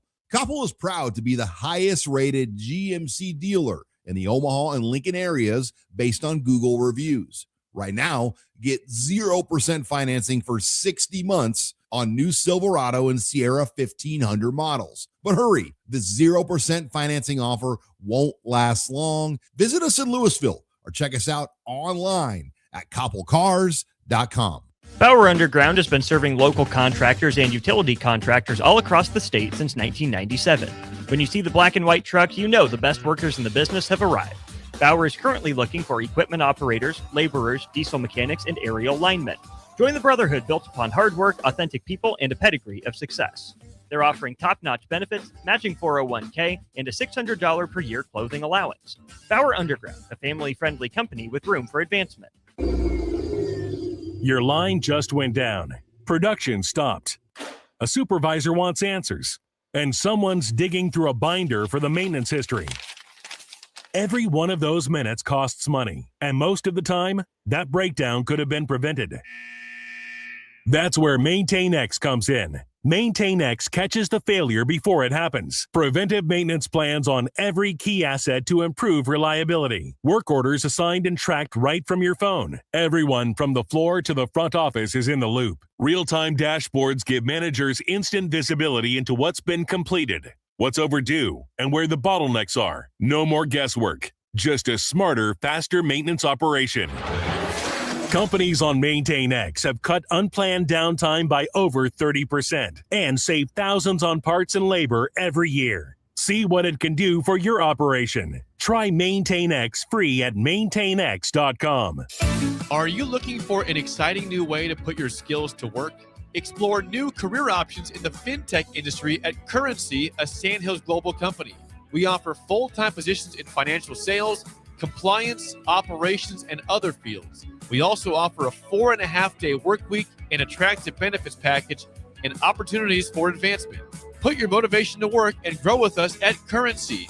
Visit gocurrency.com/careers to learn more. College football season is nearly here, and 93.7 The Ticket is on the scene to get things underway. Tune in Tuesday, July 28th to Thursday, July 30th for coverage from Big Ten Football Media Days at the Hilton Chicago as Derek Pearson, Jake Sorensen, Jay Foreman, and Austin Orman interview coaches, players, and broadcasters from around the Big Ten Conference. 93.7 The Ticket's coverage from Big Ten Media Days is sponsored by Warhorse Casino, Sandhills Global, Gary Michael Clothiers, and Ben Bleicher of PRG Berkshire Hathaway Home Services Ambassador Real Estate. At Parkview Animal Hospital in Lincoln, it's It's not just their professional care that sets them apart, but their warm staff and state-of-the-art facilities. Whether it's for a routine checkup or a comprehensive medical procedure, at Parkview, your pet isn't just another number, but a valued member of their caring family. Visit them at PAHLincoln.com today and in person just south of 14th and Pine Lake Road. Parkview Animal Hospital, your pet, our passion. For happier, healthier, furry friends. Attention all golfers. If your Sunday is free this upcoming weekend, listen up. The 12th annual charity tournament for Clinic with the Heart takes place on Sunday, July 26th at 8 a.m. at Highlands Golf Course, and spots are available in this four-man scramble. It's $400 per team with lunch included, plus giveaways and a silent auction. Register your foursome by this Friday, July 24th by clicking the link at the top of the McKinney's Irish Pub Facebook page. It's the 12th annual Clinic with the Heart charity tournament, 8 a.m. this Sunday at Highlands. Sponsored by Tipsy Tina's, McKinney's, Off Leash Dog Bar, Gate 25, Salt Mine City, and Michelob Ultra. When something breaks, you want someone you can trust to fix it right. Empire Repair is now open in Waverly and ready to serve our community with reliable auto repair and maintenance. From routine service to bigger repairs, our team is here to keep you on the road. Stop by Empire Repair in Waverly or call 402-786-2224 to schedule your service today. Empire Repair, proud to serve Waverly.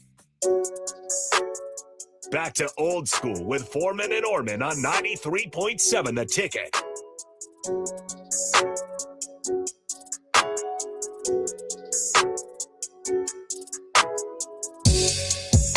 Welcome back in. It is Old School. Big thanks to Kevin Meyer from Meyer's Cork and Bottle stopping by, as he does Thursdays at 4 for Thirsty Thursday. Big thanks as well to the good folks at Squeezo Construction, where safety isn't just a policy, it's a promise. Squeezo is hiring skilled craftsmen, laborers, concrete workers, and steel erectors who value quality work and a team that has your back both on and off the job site. Apply today at Squeezo.com. 40-plus years strong in business. Squeezo Construction. DP, we are in the middle of list season. And I saw one that I thought would be a perfect conversation fodder for the two of us here at some point today, and I think we can get to it now. Which GOAT debate is the GOAT of GOAT debates? And now we can settle these if we want to, if we think there's a clear-cut answer. But I think the more interesting conversation to have is how many of these are truly the debate between the greatest of all time? None. This is one list. I'm going to cheat and vent none. Okay. None of these are right. None of these are right. Let's go through them. The number one GOAT debate, according to one outlet, Jordan versus LeBron in the NBA. These are people I like to punch.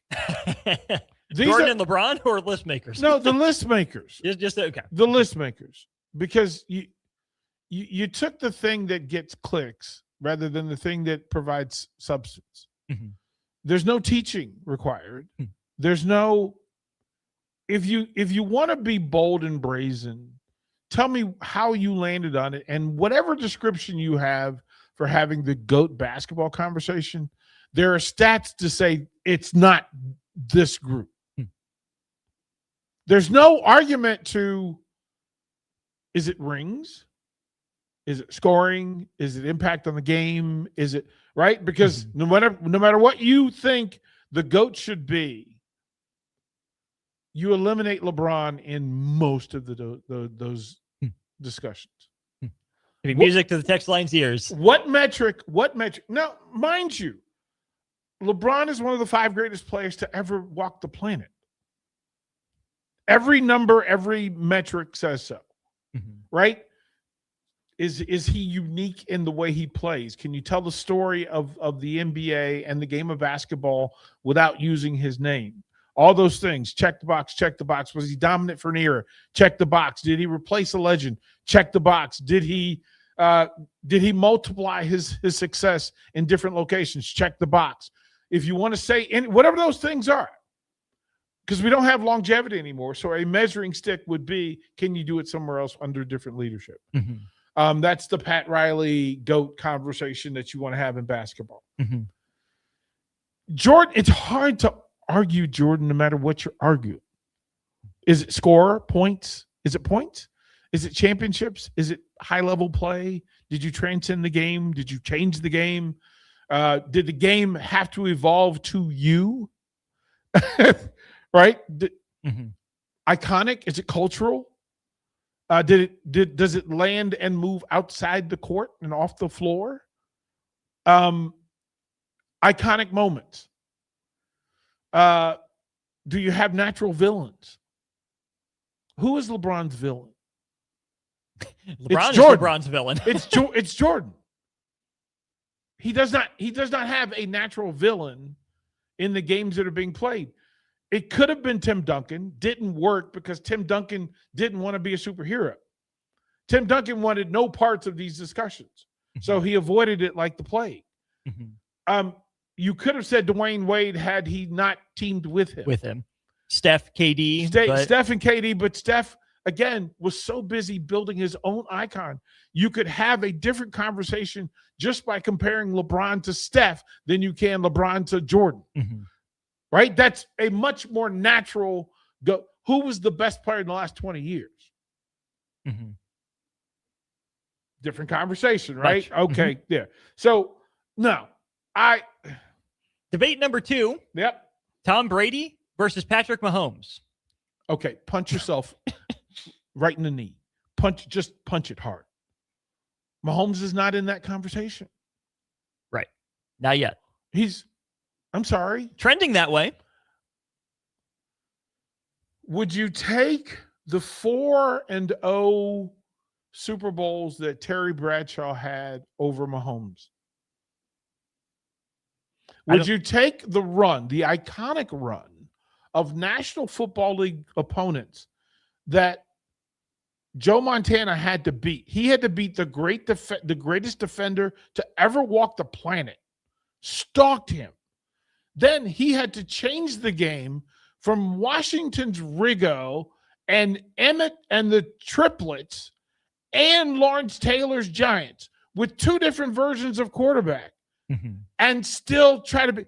Oh, by the way, how many times did you knock out the minister of defense just from keeping? Montana's a different beast. Bradshaw was undefeated. Some would say that the best quarterback that ever lived never won a Super Bowl title. Like if you put Marino with Belichick, that's a different conversation. Different conversation, wouldn't it be? Brad's trying to stir some stuff. He says everyone knows it's Troy Aikman. Who hurt you? Who hurt you? It's never been Troy. Troy's not even the best quarterback in his franchise. People aren't ready for that conversation. Oh, no, don't mess with me. Don't mess with me. As a matter of fact, some folks would say, okay, you want to have the discussion about Troy?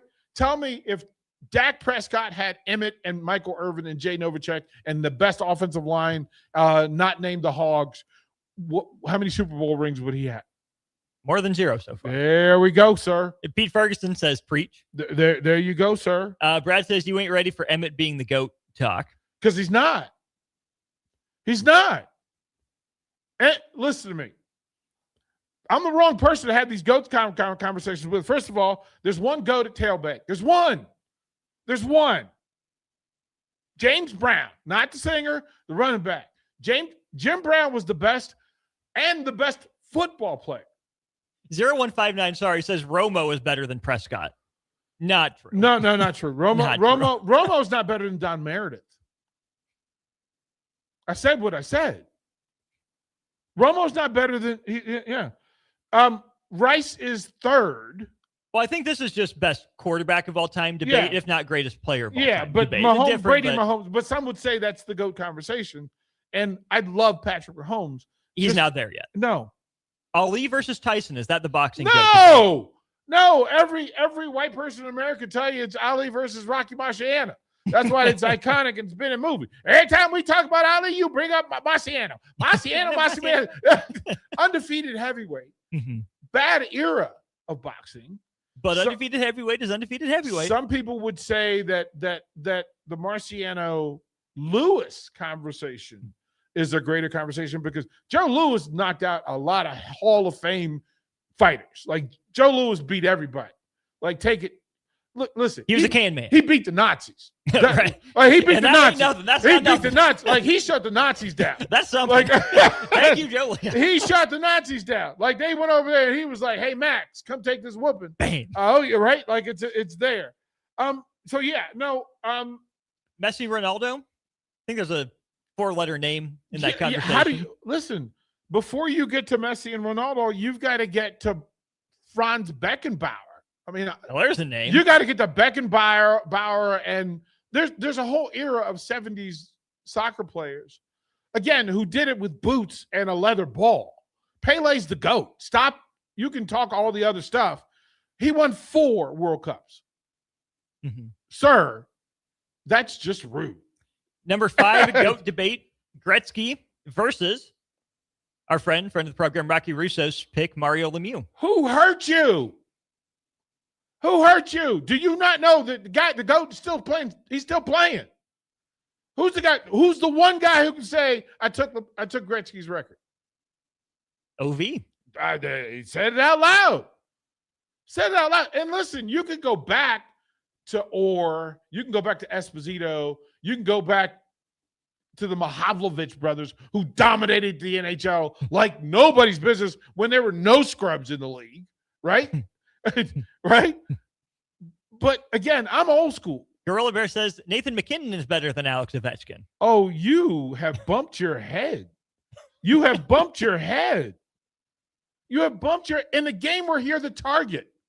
Listen, Ovechkin outlet when you talk longevity, and it's that conversation you have that the longevity, and he did it in one place. He didn't take money to go play with folks, right? And he was always the target. Brought the title, right? Any game that he took the ice, he was the target. Mm-hmm. He was the target. And it wasn't like he was the target because he was going to facilitate. We're talking about he was the dude because he could score and facilitate. So that's where that conversation. Well, 0159, but how many years did it take him to win the Stanley Cup? Who cares? He won one. What are you talking about? Since when is that a rule? When is that part of the conversation? It took let me tell you, it took Lawrence Taylor. It took Lawrence Taylor a very long time to get that Super Bowl title, and he only got one, so we can't. No, stop it. Stop it. I think this is a natural stopping point because we're halfway through the list. Yes, sir. That's 1 through 5. Yes, sir. Let's go to break. We'll do 6 through 10 to wrap up hour 2 of Old School. You're listening to Old School with Jay Foreman and Austin Orman. Download the mobile app and listen wherever you are on 93.7 The Ticket and theticketfm.com. Your line just went down. Production stopped. A supervisor wants answers, and someone's digging through a binder for the maintenance history. Every one of those minutes costs money, and most of the time, that breakdown could have been prevented. That's where MaintainX comes in. MaintainX catches the failure before it happens. Preventive maintenance plans on every key asset to improve reliability. Work orders assigned and tracked right from your phone. Everyone from the floor to the front office is in the loop. Real-time dashboards give managers instant visibility into what's been completed, what's overdue, and where the bottlenecks are. No more guesswork. Just a smarter, faster maintenance operation. Companies on MaintainX have cut unplanned downtime by over 30% and save thousands on parts and labor every year. See what it can do for your operation. Try MaintainX free at maintainx.com. Join Old School from 3 to 6 p.m. on Monday, July 27th from the U-Stop just north of Warhorse Casino for a special remote broadcast. Nebraska football's Luke Lindenmeyer will be there for pictures and autographs from 3 till 4:30, and U-Stop is having the Corvette Club bring their red Corvettes down as well. Plus, there will be a raffle for a Dr. Pepper tailgate, a signed Luke Lindenmeyer Dr. Pepper mini helmet and football, and other free Dr. Pepper merch will be handed out. That's all Monday, July 27th from 3 till 6 p.m. at the U-Stop by Warhorse Casino off of West Denton Road. Attention all golfers. If your Sunday is free this upcoming weekend, listen up. The 12th annual charity tournament for Clinic with the Heart takes place on Sunday, July 26th at 8 a.m. at Highlands Golf Course, and spots are available in this 4-man scramble. It's $400 per team with lunch included, plus giveaways and a silent auction. Register your foursome by this Friday, July 24th by clicking the link at the top of the McKinney's Irish Pub Facebook page. It's the 12th annual Clinic with the Heart charity tournament, 8 a.m. this Sunday at Highlands. Sponsored by Tipsy Tina's, McKinney's, Off Leash Dog Park, 825, Salt Mine City, and Michelob Ultra. At Parkview Animal Hospital in Lincoln, it's not just their professional care that sets them apart, but their warm staff and state-of-the-art facilities. Whether it's for a routine checkup or a comprehensive medical procedure, at Parkview, your pet isn't just another number, but a valued member of their caring family. Visit them at pahlincoln.com today and in person just south of 14th and Pine Lake Road. Parkview Animal Hospital, your pet, our passion. For happier, healthier, furry friends. Several irrigation contractors in Lincoln go out of business every year, leaving sprinkler system orphans begging for service. The folks at Judson Irrigation shed a tear for these little fellas. They've been coddling these orphans for more than 40 years. From redesign, repairing, replacing, and restoring, remember the Judson Irrigation Orphanage. Call the Judson Irrigation Orphanage 402-420-6277 or judsonirrigation.com. Graham Tire Company is celebrating 75 years of serving our neighbors throughout the Midwest. And to say thank you, we're giving you $75 in instant rebate on a set of 4 select tires during our anniversary sale event. You can stack on even more savings with big mail-in rebates on select tires from Goodyear and Cooper when you use your Goodyear credit card. And remember, all tires are on sale right now, making this a perfect time to upgrade for summer travels. Hurry in today. Graham Tire, your tire store next door. If you're seeking a career with a growing company, Gaina Trucking and Excavating is hiring and looking for additions to their team. Gaina Trucking has a strong team culture, competitive pay, 401ks, and benefits like health, dental, and vision. Drivers are guaranteed 40 hours per week, even in the winter months, and are home every night. Start your career today at Gaina Trucking and Excavating. Apply today at gainatrucking.com. College football season is nearly here, and 93.7 The Ticket is on the scene to get things underway. Tune in Tuesday, July 28th to Thursday, July 30th for coverage from Big Ten Football Media Days at the Hilton Chicago as Derek Pearson, Jake Sorensen, Jay Foreman, and Austin Orman interview coaches, players, and broadcasters from around the Big Ten Conference. 93.7 The Ticket's coverage from Big Ten Media Days is sponsored by Warhorse Casino, Sandhills Global, Gary Michael Clothiers, and Ben Blaker of PRG Berkshire Hathaway Home Services Ambassador Real Estate. Rosie's Sports Bar and Grill, open for lunch and dinner at 1501 Center Park Road, just south of 14th and Highway 2. Back to old school with Foreman and Orman on 93.7 The Ticket.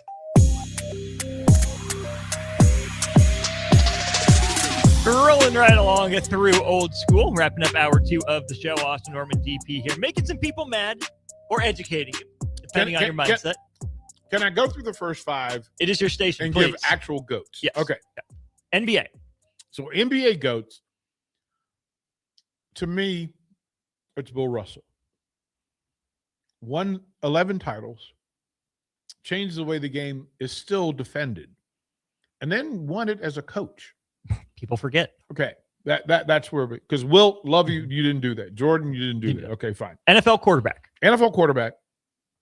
The one that's in mind led the NFL in passing, scoring, punting, and interceptions in the same year.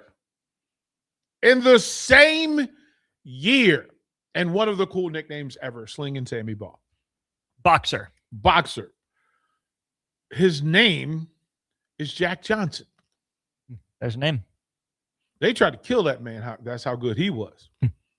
They want to string that dude up. That's how good he was. And he got no help. And was out there fighting 56 rounds to win a title. That's 56. That's 6 man. years worth of fights for some dudes. Hey, man, in 100-degree weather. He out here in the sun.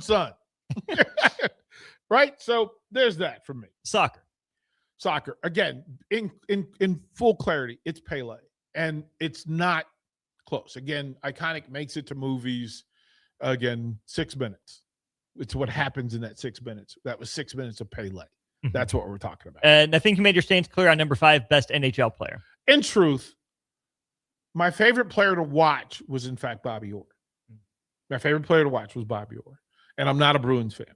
I could not You don't like things with Boston, DP? No, there's not one thing. Aside from Bill Russell, obviously, but well, I respected the man. He just happened. He didn't like Boston. Bill Russell didn't like Boston. So there's that. So that's where we'll leave. That's where we left. Okay, then 6 through 10. Let's answer the question: is this the GOAT debate? And if not, who belongs in the conversation? Number 6, Serena Williams, Steffi Graf.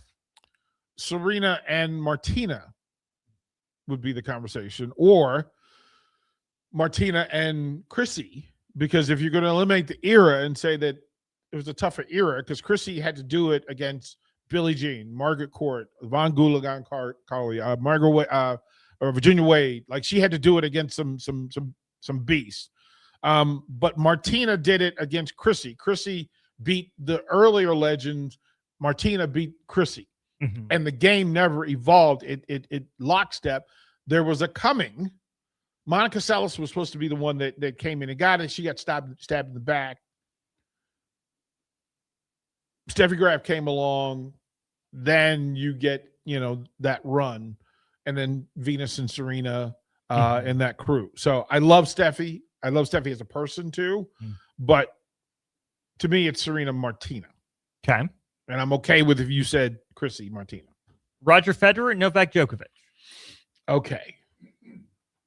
The moment that first of all, tennis people will often tell you that Rod Laver is the tennis GOAT. Rod Laver, early 60s, covered the court like all of it belonged to him. In the days of Ken Rosewall, Stan Smith, Arthur Ashe, young Jimmy Connors, you could ask the question, because in my mind, the person that did the most for tennis, and the booming days of television and that is Bjorn Borg. Hair and all. Yep. He got more people to the tennis court. John McEnroe got the most people to the TV. Agassi got the most advertisers to the TV. Federer and I don't know if it's Djokovic. Peter Kobelt likes to say Djokovic is the best, period. Nadal, Federer, in the run. You'll have to include Sampras in the conversation. But to me, go back to the beginning and tell me facets of the game. Cross court angle shots, using lobs as a finishing point, getting to the net, playing two-handed at the net. Those are all Rod Laverisms that I think allow him to be in the conversation. Let's see here. Number 8 on the list, Babe Ruth versus Barry Bonds. I think you and I both have some opinions on this one. Yeah. I just have one thing to say. Yeah. Hey. Say hey. Say hey and arriba. The two most complete baseball players to ever walk the planet. Until Bobby Witt Jr. showed up, but that's another conversation. You are so funny. You are so funny. Willie Mays is the greatest baseball player to ever live. Complete baseball player to ever live. Although, if you want to say now, because Babe Ruth gets credit because he pitched. And again, the game wasn't prepared for him to be a starting pitcher and then the Sultan of Swat at the same time. Shohei Ohtani is certainly putting himself in conversations that, we haven't had those conversations. How much longer does he have to do it for?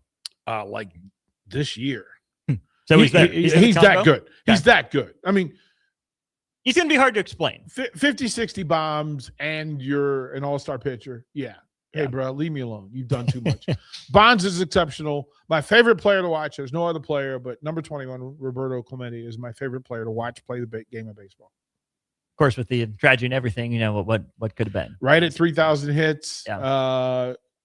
When they say that Pittsburgh era, that he led that Pittsburgh era as a veteran, even with Willie Stargell, Dave Parker, Al Oliver, like they had a full list. And what Robbie a shame that Pittsburgh's not better at baseball. I mean, that can be a baseball team. It's an Eagles. It's the Steelers. It was a baseball team. It should be 70s. It was a baseball hockey, team. Baseball. The A's. The fact that the A's, Reds, Yankees, Mets, Pirates all had like a 3-year run of, and then it cycled again later. But Man, that was fun. Mazeroski in there in the earlier era. Y'all missed out on a run. The Big Red Machine. Watching the Big Red Machine. We've never had that since. A 1-8. Mm-hmm. Then, mind you, the pitching was great, but by most metrics, it wasn't. But that 1-8. Mm-hmm. Good heavens, man. If Johnny Bench is hitting 7th, the best catcher ever, is hitting 7th in your lineup, yeah, sir, what are we doing? We'll go to golf and UFC then to end things out. Tiger versus Jack in golf. Okay, as close to right as possible. And I think fairly so. Long game. Some would say because of the way they finished. Arnie never tarnished himself the way Tiger did. So if you said Arnold Palmer and Nicholas, I'm okay. Because can it be Tiger and Arnie? Or is it always different? Nicholas, it's just you need the contrast. And in the contrast, Palmer and Nicholas had a thing. Like that was a real thing. Tiger used Nicholas to launch and propel himself. So that's all in play. And then UFC DP, this is where I will fully defer to you. John Bones Jones and Anderson Silva. So here comes Eric with actually not a wrong answer. Eric will tell you that it's John Jones and GSP. I'm not going to disagree with that. Anderson Silva, what he did, he's on the Mount Rushmore of fighters. But I don't think that he's John Jones. The problem is that Daniel Cormier gets lost because he had to face John Jones twice. Sure. Right? Sure. Stipe's in it if he doesn't face John Jones and Cormier. Right? Like it's like, oh boy, but we were talking to Anthony the other day, and we talk about how close to the sun Anthony Lionheart Smith is. Yeah. That you're talking about he beat Rashad, he beat Shogun. He's in the octagon with John Jones and should have walked away with it. A man with less honor walks away with it. Right. With all of those things. And if he takes that title, then he fights Cormier, which is the perfect matchup for him. Yeah. But he never gets it and things fall through. But I think he's fully landed where he wants to land. He's comfortable where he is and where he's going to be. And I think it's a wonderful thing. But John Jones is the GOAT. And yet, listen, if we start putting a rule that cheaters are, go tell me what GSP's diet is, and then we can have the conversation about cheaters. Right? Look in that dude's refrigerator and his second refrigerator and tell me about cheaters. And the one in the guest house too, just to make sure. The one with the special labels. Like GSP secret stuff. Yeah, please stop. In that world, if we have the conversation of cheaters, we have to redo all of these lists. Baseball, you bring in Ken Griffey Jr. There's different pieces of the pie. Let's throw this out there as well. We got our guy Mayberger walking in wearing a 42 jersey for baseball. Yeah, Jack, but that's why they retire. Everybody retired the 42. One of the best just all-around athletes of all time. Well, he and Clemente are the two athletes that I try to live my life in their honor. Maybe add Arthur Ashe to that conversation. Sure. And then John Thompson. You could John Thompson, Joe Gibbs. Yeah. Jerry Sloan. I'll check it out. Those are my people. East DP, I'm Austin. One more hour of Old School to go. Watch Old School live on Facebook, YouTube, or Twitch. Old School with Foreman and Orman on 93.7 The Ticket and theticketfm.com.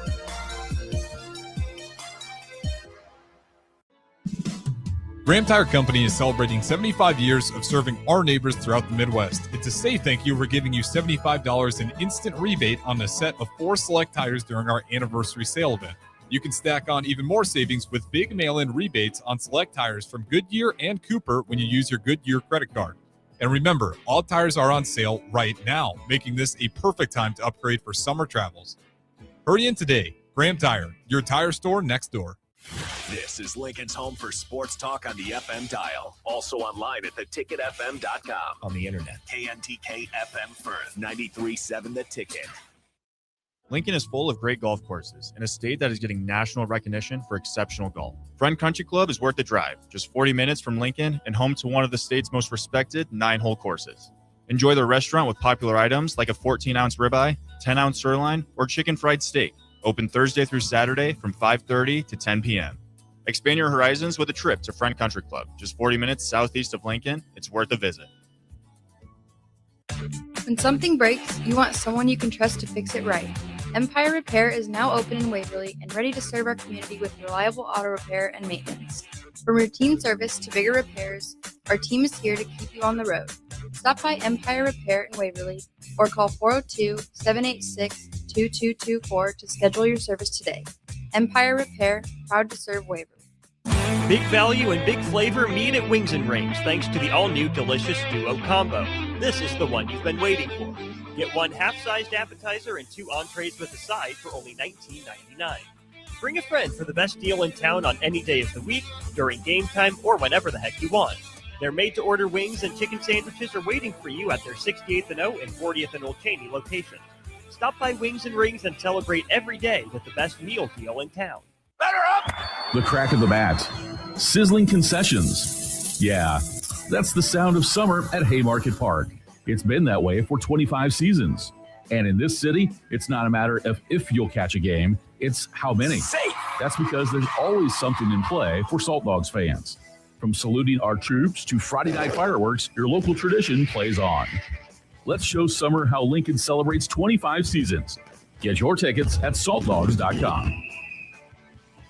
Bauer Underground has been serving local contractors and utility contractors all across the state since 1997. When you see the black and white trucks, you know that the best workers in the business have arrived. Bauer is currently looking for equipment operators, laborers, diesel mechanics, and aerial linemen. Join the brotherhood built upon hard work, authentic people, and a pedigree of success. They're offering top-notch benefits, matching 401k, and a $600 per year clothing allowance. Bauer Underground, a family-friendly company with room for advancement.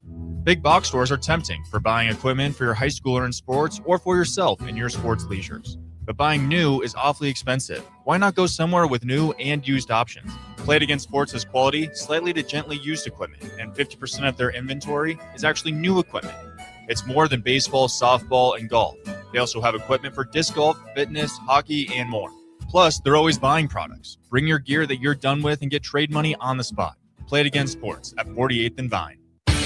Concrete Industries has immediate openings for production laborers, operators, and drivers. Earn great pay starting at $21.50 per hour, plus health benefits, 401k, paid time off, and more. Right now, production laborers can earn a $1,500 hiring bonus, and drivers are eligible for a $2,500 hiring bonus. No experience? No problem. Concrete Industries offers on-the-job training and opportunities to grow your career. Start your future today. Visit concreteindustries.com. Lincoln's go-to for fun isn't new. It's a place that's been a staple of the city for years and is only getting better. Matson's Bowling and Billiards always has open bowling available with no long lines, unlike other centers. They have live music almost every weekend and great food at EJ's Bar and Lounge, with seating for 150 people. They have popular meals like the EJ Burger, pizza for the whole family, and famous EJ's Wings. Contact Sarah to book a party for friends, coworkers, or family at Matson's Bowling and Billiards, just south of 48th and Holdridge. Concrete Industries has immediate openings for production laborers, operators, and drivers. Earn great pay starting at $21.50 per hour, plus health benefits, 401k, paid time off, and more. Right now, production laborers can earn a $1,500 hiring bonus, and drivers are eligible for a $2,500 hiring bonus. No experience? No problem. Concrete Industries offers on-the-job training and opportunities to grow your career. Start your future today. Visit concreteindustries.com. Are you looking for a place to host company get-togethers, team meetings, or group events? Back 9 Golf in South Lincoln is the perfect place to host your gathering, with private bays available to meet with clients while you swing the sticks and improve your game. Back 9 Golf offers traditional golf opportunities while also providing fun games and activities available for non-traditional golfers on their top-of-the-line full-swing simulators. Learn about their corporate memberships today and gather your favorite groups together at Back 9 Golf in South Lincoln, just off 14th and Pine Lake Road. Are you looking for an exciting new way to put your skills to work? Explore new career options in the fintech industry at Currency, a Sandhills Global company. We offer full-time positions in financial sales, compliance, operations, and other fields. We also offer a 4.5-day work week, an attractive benefits package, and opportunities for advancement. Put your motivation to work and grow with us at Currency. Visit gocurrency.com/careers to learn more. Coming at you live from the heart of downtown Lincoln, this is Old School with Foreman and Orman. Nebraska Football Hall of Famer Jay Foreman. Here's Troy Detmer dropping straight back in the pocket. Rifles a pass. It was tipped. It's picked off by Foreman. He's at the 15, 10, 5. He'll score! Foreman got it, and it's touchdown Huskers. Black shirts, answer the call one more time. And Austin Orman. Old School with Foreman and Orman is sponsored by Graham Tire Company of Lincoln, your tire store next door with 4 Lincoln locations. Old School with Foreman and Orman on 93.7 The Ticket and theticketfm.com. That's right. Welcome in. It's hour 3 of Old School Show, as always, brought to you by Graham Tire Company, celebrating 75 years of serving its neighbors throughout the Midwest. To say thank you, they're giving you a $75 instant rebate on a set of 4 select tires during their anniversary sale event. You can stack even more savings with big mail-in rebates on select tires from Goodyear and Cooper, as long as you're using your Goodyear credit card. And remember, all tires, yes, all tires are on sale right now, making this the perfect time to upgrade for summer travels. Hurry in today to Graham Tire with 4 Lincoln locations, your tire store next door. Austin Norman, DP, with you for the next hour here. Stream version, Facebook, YouTube, and Twitter up and rolling for you. Allo Channel 961 as well. And this text line has been incredible, on fire for good and bad reasons. Here's my thing. I don't mind people disagreeing. Yeah, I mean that's part of what we do. I'd rather engage, but come correct, right? But I also so 8438 sends the Instagram post that Nebraska has gone 9 and 10 straight years going under the amount of projected wins for that season. 10 straight years. That's just mean. But it's also all their own doing. It's true. And that is crazy. So what does overachieving look like? If they haven't gone over, if they've always gone under, what does overachieving look and feel like for Nebraska in 2026? Well, I mean, I think what the projection is 6.5. The ESPN FPI would have Nebraska at 6.7 wins and 5.3 losses. 6.7 wins. All right. So 7 is the over, 6 being the under. Right. Which I think is fair. I think most fans would go, okay, I could at least start my season there. I need to see some things at camp, but okay, it'll tell me whether it's 7 or 6. You have to hunt and peck for 8 wins. Like you have to pick one off. Yeah, you got to dig some things in and go. 8 wins means here's some things we checked off. Yeah, 9 wins. I think by most metrics, other than the fact that if you had 9 wins and then lose the bowl game and Iowa. I would include Iowa in the 9. Well, I'm saying if you won 9, if you were 9-3 and then you face Iowa, you'd be 8-3 going into that. Or 8-3 going and face most Iowa. Likely. I 9-2. I would. Come on. If you said you beat everybody but Indiana and Ohio State, right? So that's the question then. More likely to beat Indiana at home or Iowa on the road, or Oregon in the conversation. You win one of the 3, and then you're staring Iowa in the face. Yeah, and then if you lost that game, you're still going to a really cool bowl game, but you're not going to the one you would have gone to if you beat Iowa.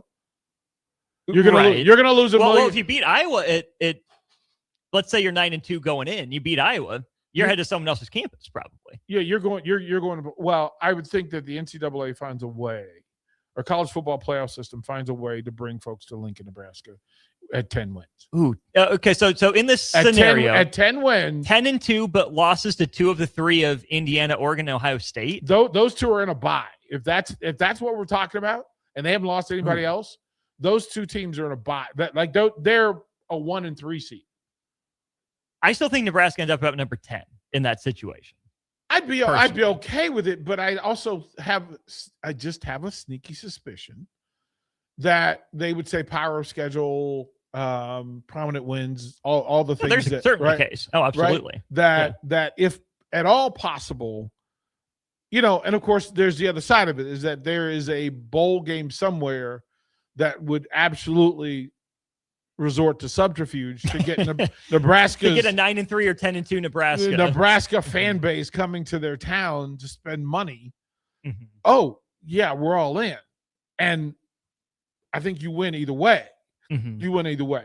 But yeah, there's a way to tell me that if 6.5 is kind of the number that you have to bet either plus or minus, most people would go, okay, fine. I can see that. I get it. Mm-hmm. Then if you get to 7 wins, you have a successful season. You may not like it, but you can go, okay. You beat the numbers. You beat the house. You beat the ones you should have beat. And we still have something in the cupboards for next year. Okay, let me follow up on that. Nebraska goes 7-5. Does Anthony Calandria utilize his 5th year at Nebraska? Yes, because he's the de facto starter even when Taylor gets here. Is that a Nebraska decision, a Calandria decision, or both? That's the history of college and pro sports for as long as we've had it. Pat Mahomes had Alex Smith. Alex Smith had DeBert. That's just the way it Rodgers works. had Favre, et cetera. Right. Et cetera. Like, it's just the thing that you do to show. I mean, you got to show them around campus, teach them how to get to class, like how to dress, all the things that you have to deal with, how to practice, how to film study, all the things you need to know about Lincoln. He's got to learn, and you got to have somebody that knows. 6-6. Not happy. Calandria probably is going to go. I would hope that he stays. The question is, who wants who worse? What does Latif do? Because if Latif stays, Calandria goes. If he goes, Latif goes. If he stays, Latif goes. This is going to sound really callous, put the best construction on it.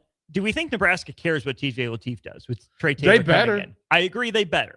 He is the. Listen to me. I've said it to you privately that if I've had the thought that going into camp, TJ Latif should be ahead of Calandria. Does that make sense? Mm-hmm.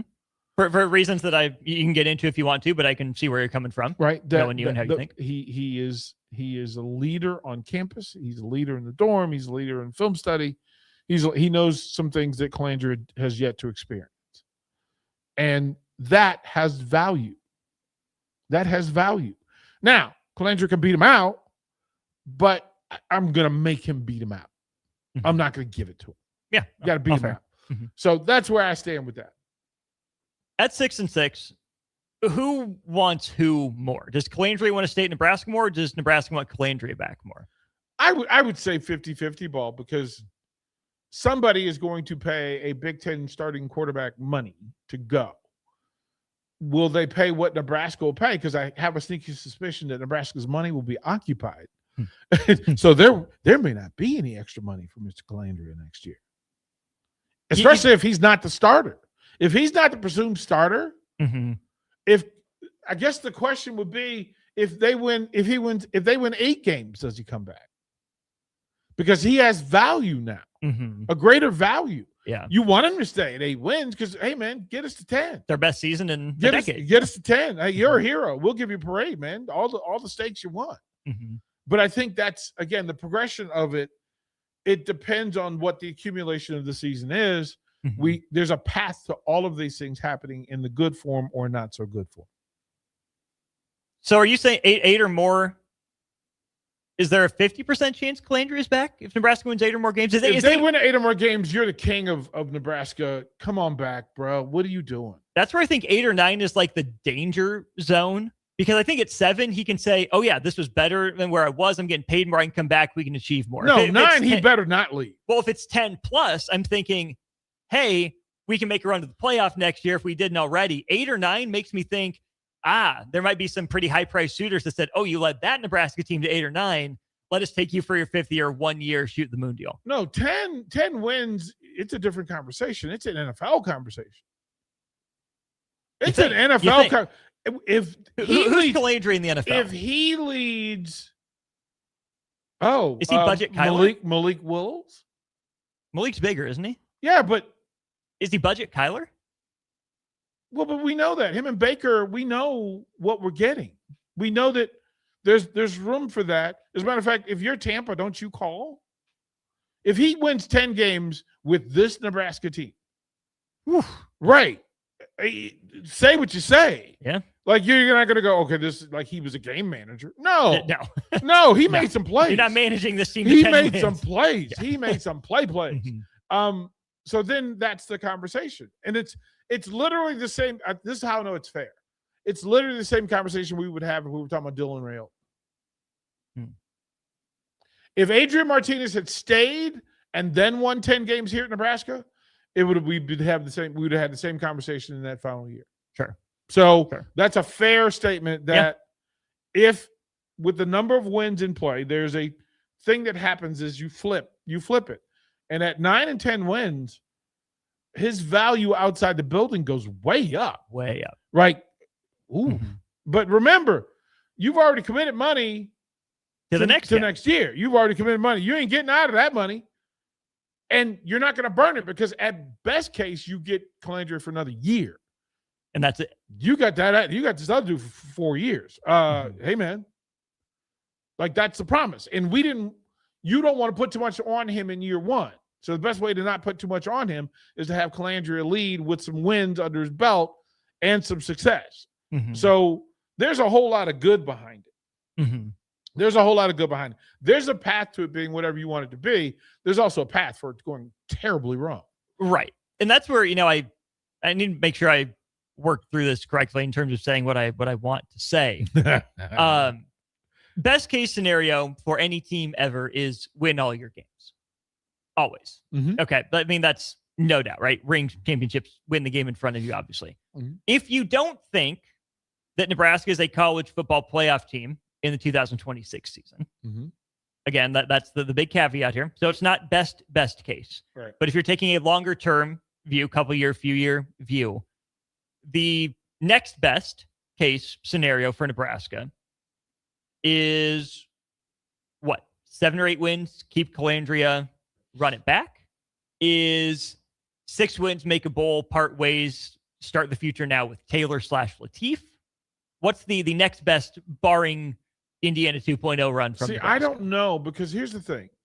In order for them to get to that, you have to figure out how to beat Ohio. Not State, Ohio. You figure out how to beat Ohio. Okay, you beat Bowling Green, right? You beat the early ones. You beat North Dakota. You find out some things along the way, right? You find out what works. You find out who you have and who you don't have. You find out what works and what doesn't work. Then you get into the Big Ten, where you need to find a way to beat a Big Ten team that, quite frankly, you match up against, right? And you know more about them than they know about you, because they saw you against Ohio, Bowling Green, North Dakota, and not against USC, Michigan, Ohio State. So there's advance. And then you get 2 weeks to do that. You know more in week 5 than you do in week 3. Week 5 happens and you figure out a way, right? You figure out a way. On week 5 is a big one, by the way. Right? That's Maryland. Right. And we've been there before, right? You've been there before. Okay, fine. You're 5-0. Now you're going to get measured. And you're better than you were against Ohio. Right? You need to be. You're better. You figured out how to win 5 games, 2 in the Big Ten Conference, against 2 measured opponents. We know what it means that it's not always guaranteed to beat Maryland, period. And we also know that Michigan State is just, they give us the ick no matter what, right? So, okay. But if you go in 5-0, you have answers that you didn't have at 1-0. And you're home with a crazy crowd, fingers crossed. Let's say you don't get that one, but you're 5-1. No skin off my arm, no. right? Can we get week 7? I believe that is on the road at Oregon. Right? If you don't get it at 5-2, are you surprised that you're 5-2? I think you are. I think a lot of Husker fans would say start 5-0, take your chances in the next two, like we're talking about. You're So pleased. You're pleased. You're like, okay, you're But where I 5-2. think you should be. No, don't get blown out. They're still holding their breath. Don't get blown out here. Don't get blown out there. Mhm. Right? Be competitive, battle. Yeah. And then you come back here after Oregon. Who's here? It's a bye week into the Halloween game, presumably night game against Washington. Okay. 1/3 of the people listening say that's a winnable game. Third says it's really tough to do on the road on a Friday night or Saturday night or whatever it is. Then that middle third. So this is a toss-up game, Mhm. right? So if you can get that one, Mhm. 6-2, I think it's a great chance to atone for USC last year. 6-2, Similar boat. right? Yeah. Who's after? Then it's a short week. Watch out, Matt Rule. This is, here, talk to someone else about this on the road at Illinois. You get one of the two. You hope you're a like opponent. I think you can get either Washington or Illinois. Mhm. I don't have a preference to which one it is. And if you get both, that's when you start having the different conversations. Then you're having different conversations. But that's an if, obviously. But that's an if, because that means you have to beat a Washington team and an Illinois team. Two cusp top third bowl teams. Mhm. You got to be on to something. You're going to win those games. You're not going to luck into those games. You're not going to backdoor your way into the games. You have to go win them. Yep. And so then It's Rutgers on the road. We know what that's like. Winnable game. Mhm. Winnable game. Then you get your one home game in the month of November against Ohio State. Now, we do recall traveling to Ohio State and giving them the business with a not very good Husker team. Right? That was a bad field goal, a bad official call, tough road win against the Ohio State Buckeyes. We're not afraid of you. Shouldn't be. Right? Not afraid of you. And they got to come here, right? Yep. There's a chance. Has Nebraska had success against Ohio State here? Less so. Less so. The one time Nebraska's defeated Ohio State in the Big Ten era was that 6-6 Luke Fickell team. That was the school record comeback. Eek. Okay. Otherwise, actually, let me look this up while you discuss the Black Friday game against Iowa, and we'll circle back to Ohio State. Listen, in every issue version episode of this, Nebraska has to beat Iowa. It has to beat Iowa.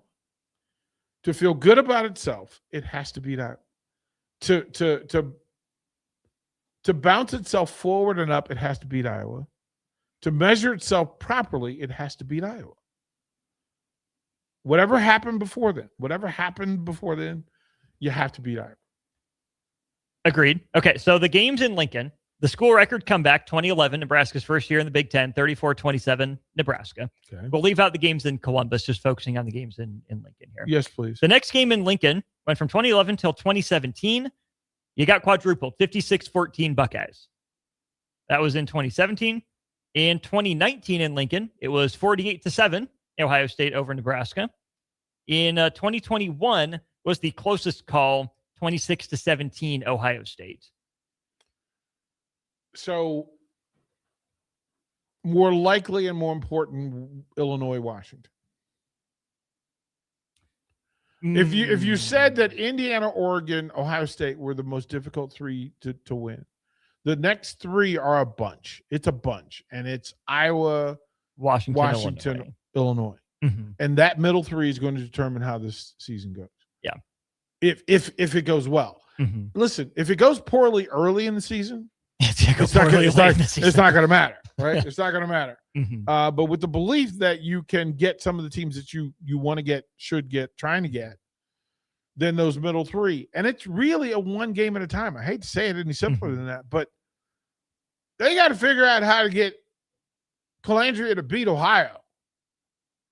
And 10 points against that Ohio defense is not the way. No.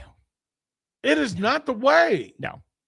So putting points up and defending against Ohio let's say Ohio scores 17 points, and they shouldn't, but if they do, then Colandrea is going to have an offensive output unlike anything he's ever done against Ohio. But which is a hilarious statement, but a true statement at the same time, right? Sorry, I don't mean to laugh, but it's funny. That's why I'm saying it, is that the humor behind it is the truth behind it.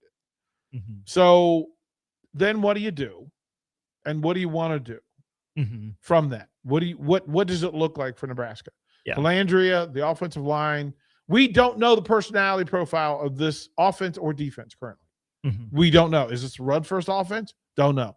Defense, pass-first offense? Don't know. Mm-hmm. Long ball offense? Do we know? Nope. Don't know. Don't know. Solid rush defense? Hope so. Don't know. Solid points against defense? Hope so. Don't know. Don't know. Special teams. What do we know?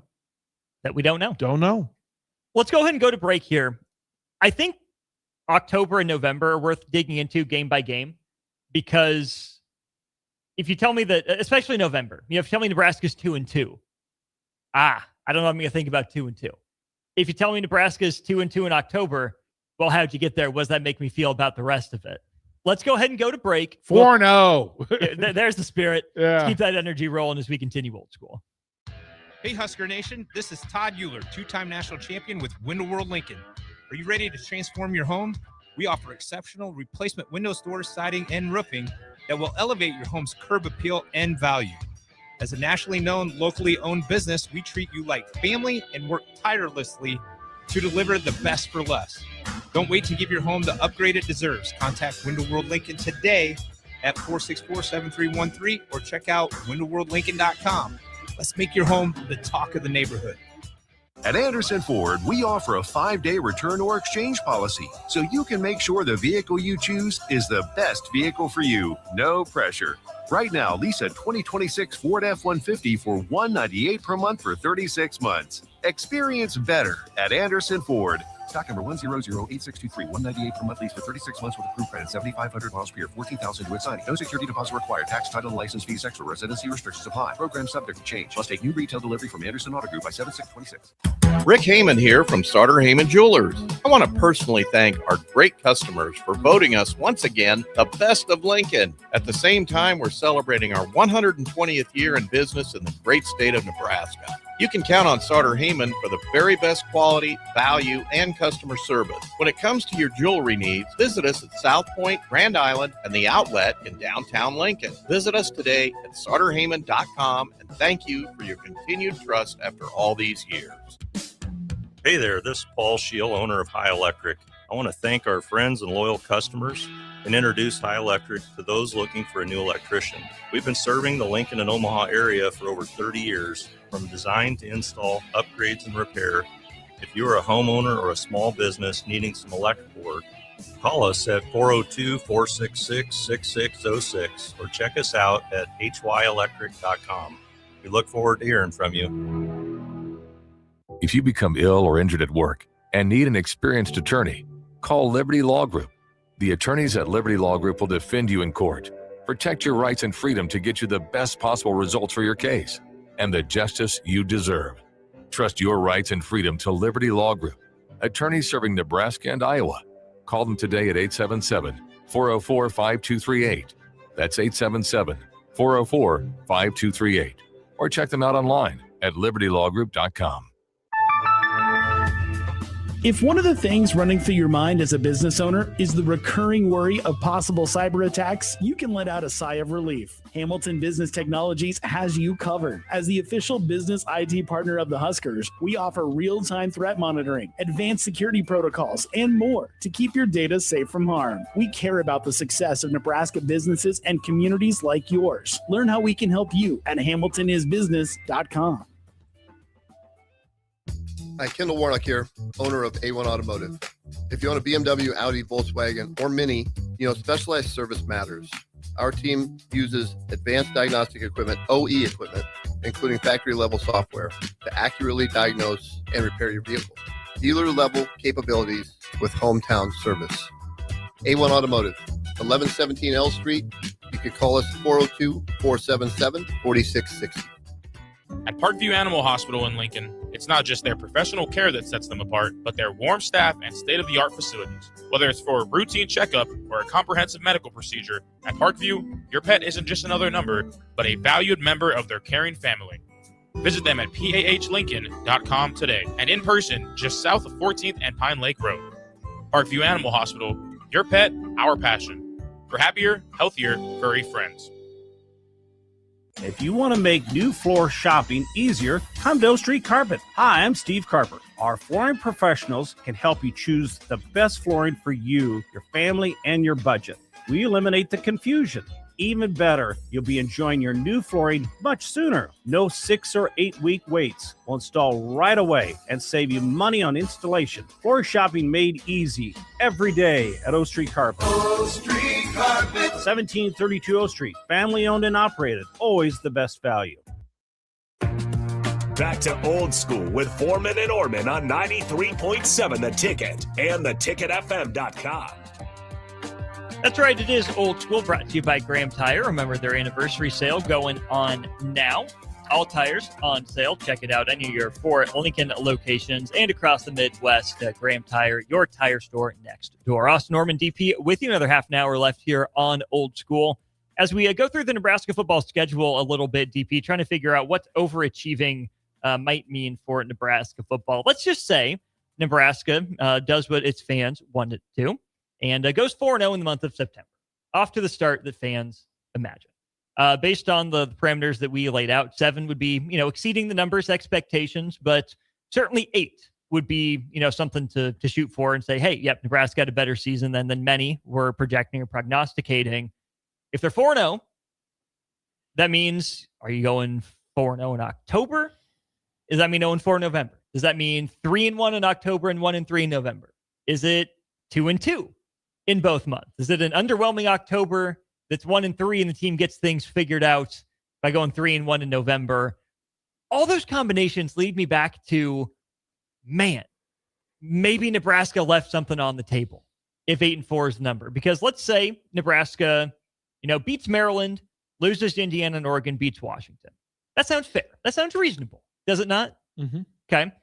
What if Nebraska slips up against Maryland, but beats Indiana? Was the trap game? Was Nebraska looking ahead? Well, if we just could have beaten Maryland, had a 9-3 season instead of an 8-4, I can hear the conversation now. You win the first 2. You beat Maryland, you beat Indiana, you're 6-0. You lay an egg on the road.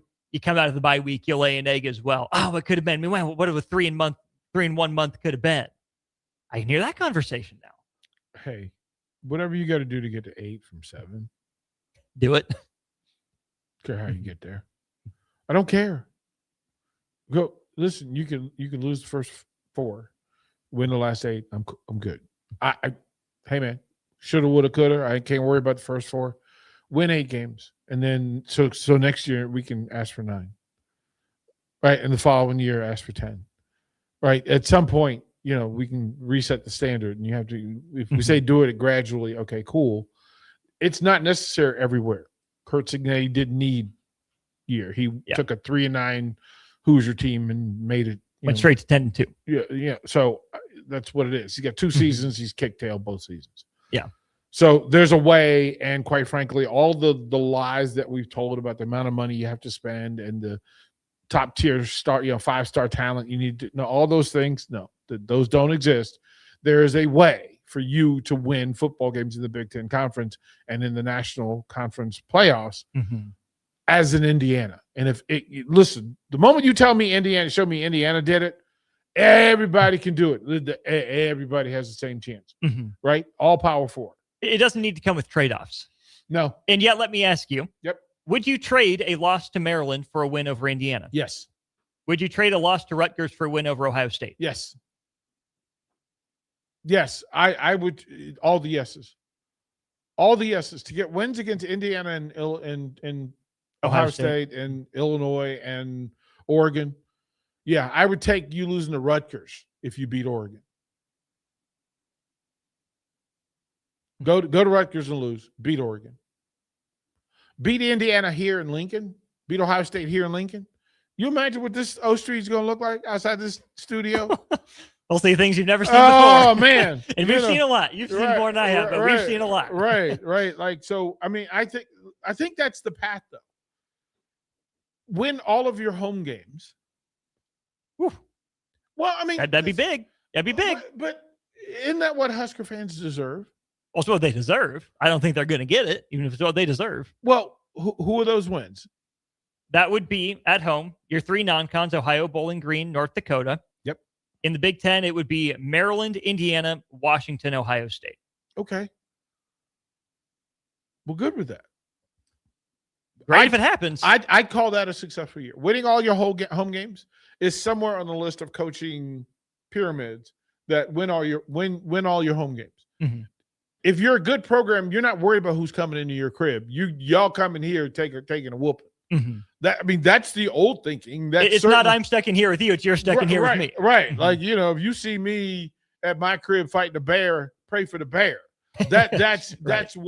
what the Nebraska way was and should be. Mm-hmm.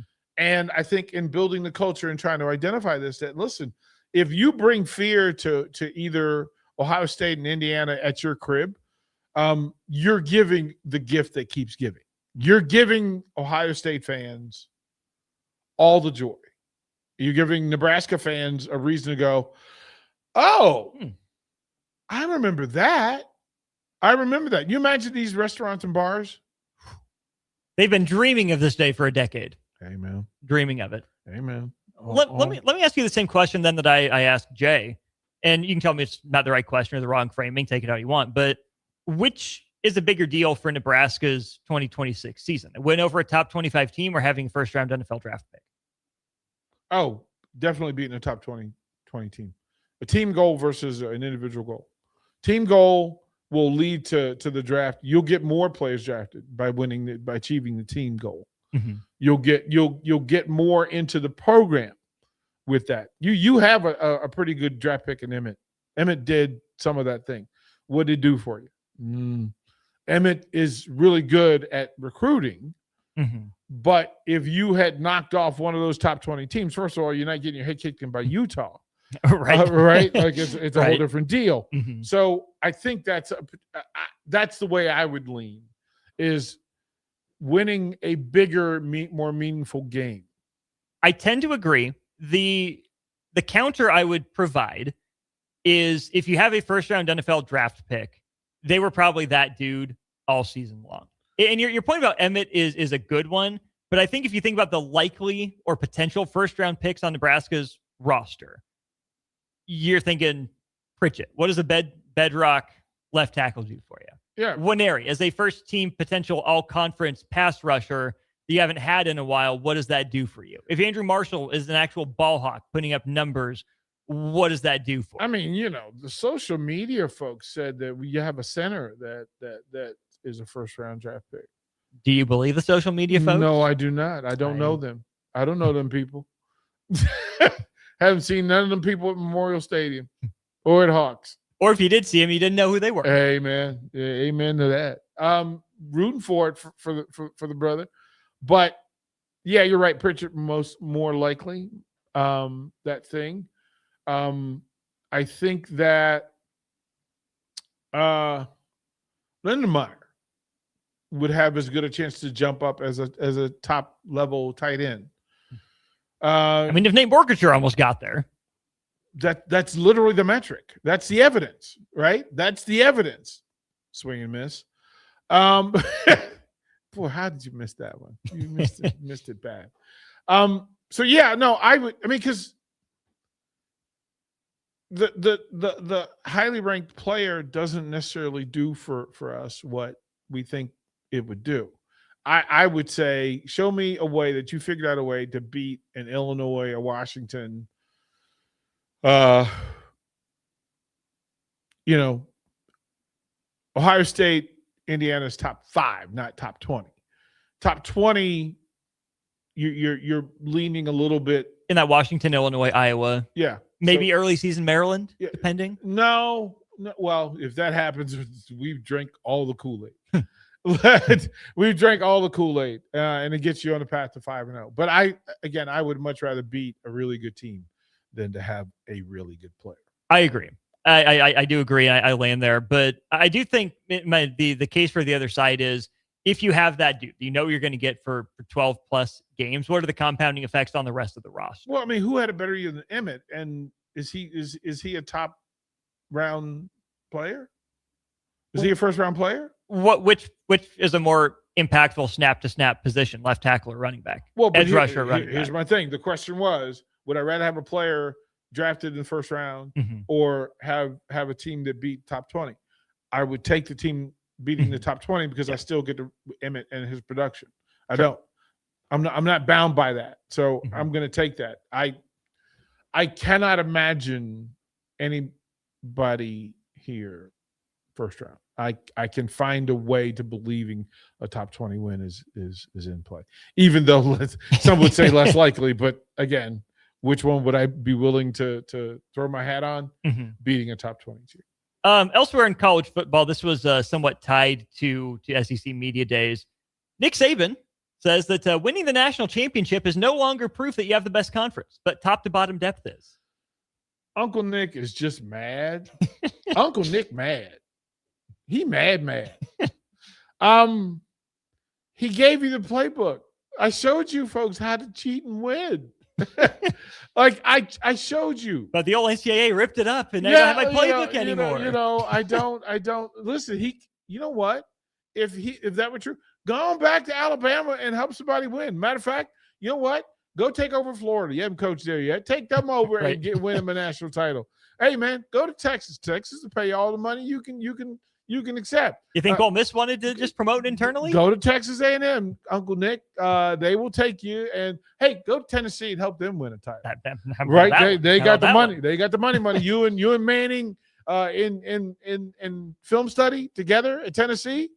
I'm not sure there's a pair of people I'd be more frightened of in the SEC if Peyton Manning and Nick Saban were in the playbook and running drills. But hey, listen, you're not the Kings anymore. Mm-hmm. And you can tell me it's good football. It's great football. You're still the SEC. It's wonderful. Chef's kiss good. Mm-hmm. But right now, somebody has your number, bro. You're Apollo Creed, and Rocky has figured you out. He is outgritting you. He's out-toughing you. Sorry, Apollo Creed, all the shenanigans and whatnot. Hey, man. And then, hey, Drago snuck up and got you. What do you do, Rock? Do you stay in line or do you get better? Don't make the excuse. Mm-hmm. Grow the beard. Go out back, chop some trees. Right? Get better, bro. Mm-hmm. Get better. That's the answer to everybody's question in the SEC. You are butt hurt because, quite frankly, the Big Ten has figured out how to beat you in meaningful games. Mm-hmm. That means either there's more talent, they're better teams, or you're being outcoached. And you have to accept two of the three, and you don't like any of them. Right. You don't like – we didn't get to the money part. Right? You didn't get to the money part. Mm-hmm. You didn't get to the fan part. Right? You didn't – because you can't say, well, we draw better crowds. Somebody tried saying that, and they got debunked pretty quickly. Mm-hmm. But quite frankly, here's what you can wrap your brain around. What places would you rather – are the fans better than Lincoln, Nebraska? I think that's just so nebulous and hard to define. But in Nebraska the SEC, certainly in the SEC. There's a lot of them I'd say are on par in their own ways. You go for the winning, but not for the fans. You're not going to have better fans. You're not going to. I mean, I think it's LSU. I just think it's LSU. I don't. Fair. It's a real thing. The Big Ten's done the work, and hey, they have the evidence. They have 3 the straight evidence. years of it. They have the evidence that, hey, man, y'all were invited to the same party. Ain't my fault the prom queen left with me. You got the prom. What was the phrase from the movie? There are tons of people who are complaining about ringing up and somebody went home with the prom queen. Oh, yeah. Yeah, I paraphrased that for radio. Yeah. But you can make excuses or you can make a way. Mm-hmm. The Big Ten's made a way. Mm-hmm. SEC, this is your year, and now you place the chip firmly on your shoulder, and people are watching. You got to beat the Big Ten, bro. You got to beat the Big Ten, and you got to beat a couple of folks from the Big Ten. Mm-hmm. Like you, You got to win a chip. Yeah. You got to win a chip for it to matter. I think it's both goalpost moving of legendary proportions and also containing a kernel of truth at the same time. Because I think that it's fair that, the quote unquote best conference and every conference should be tooting its own horn. Oh, we're the toughest top to bottom. That is one measure of strength, but also being able to pass your champion through the fire and have them be the champion, not just of your conference, but of everyone's conference. The entire sport is something, right? There is more randomness inherent in a 5-game, 4-game playoff run than in a 1-game deal, right? You have more chances to lose, but you also have more chances to prove that you're the best. Nobody in the SEC won their final game. It's true. That mattered. Yeah, not in the playoff. None of their best 3 teams, best 4 teams, won their last game. Yeah, what's the Moneyball line? If you don't win your last game of the season, nobody gives a crap. That's universal. SEC, you're not winning when it matters. Sorry. Not anymore.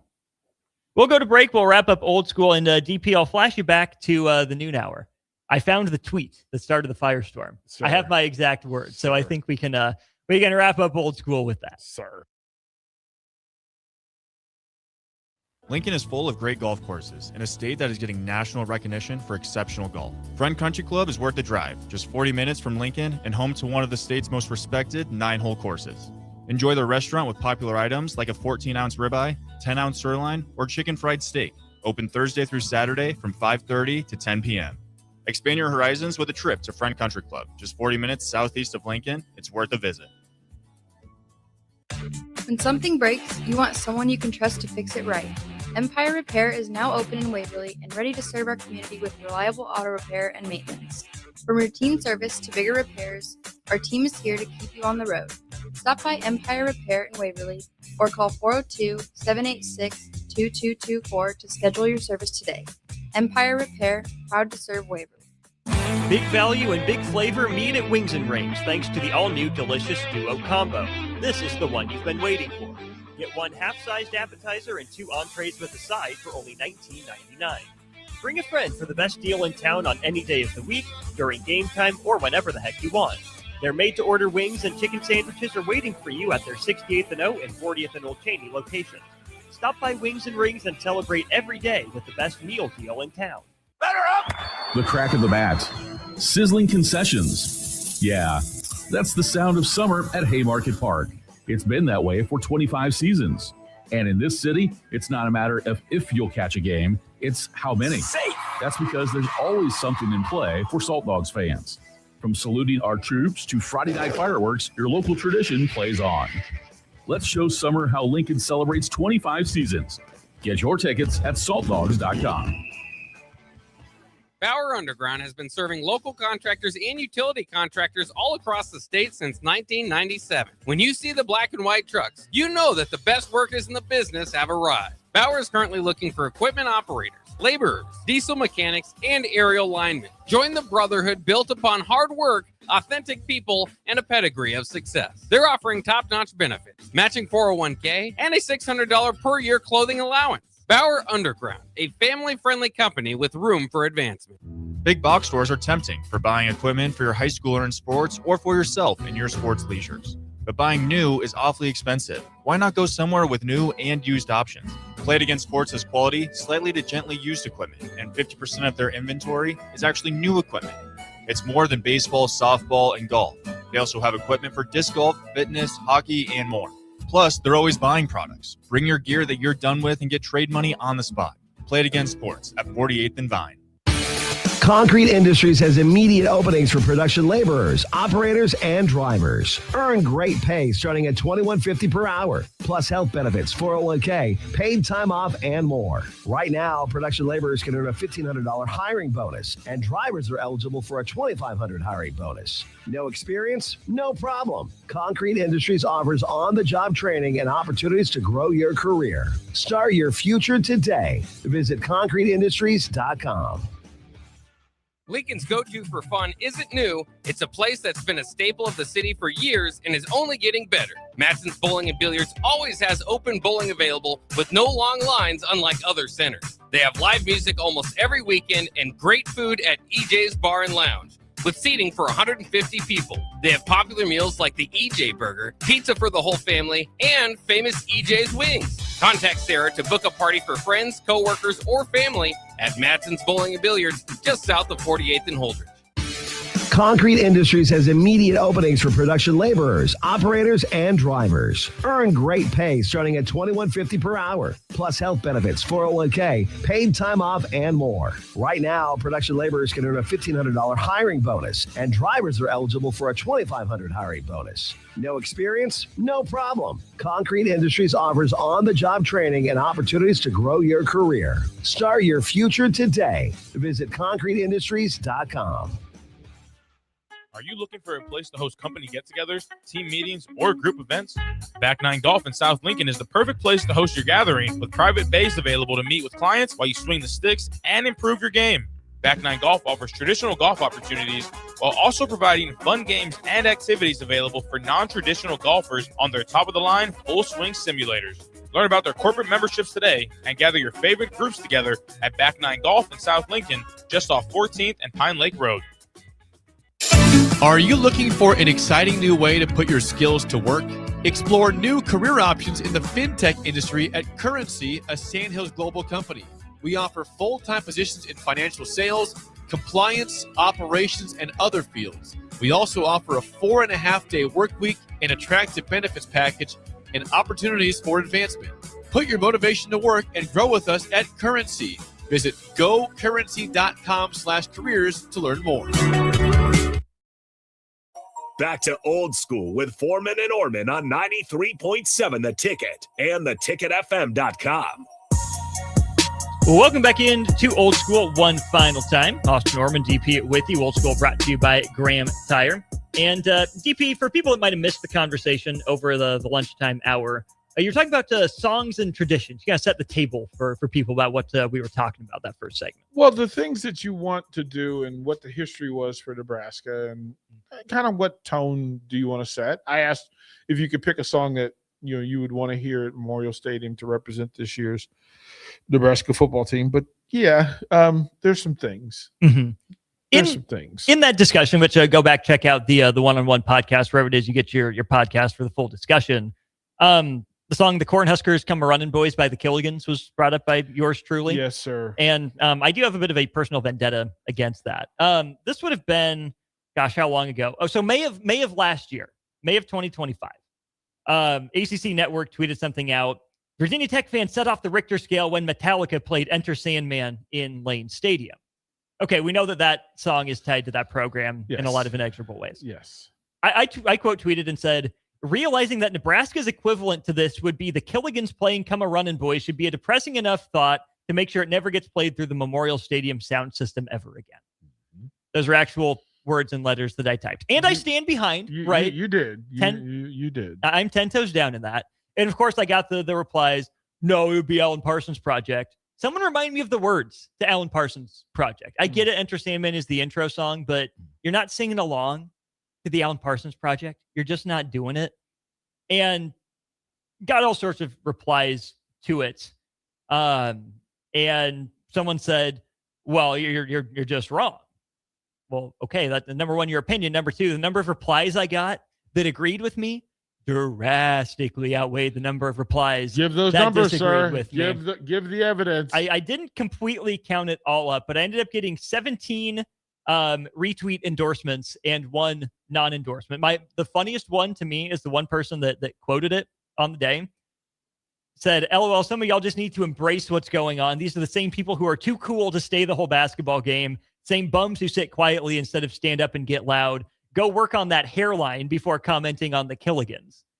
Is something that I got. Like, wow. I don't stay for the whole basketball game. Yeah. Like I'm not sitting on press row and not allowed to stand up. Literally recording it. Like literally recording. Documenting everything going on. Oh, man.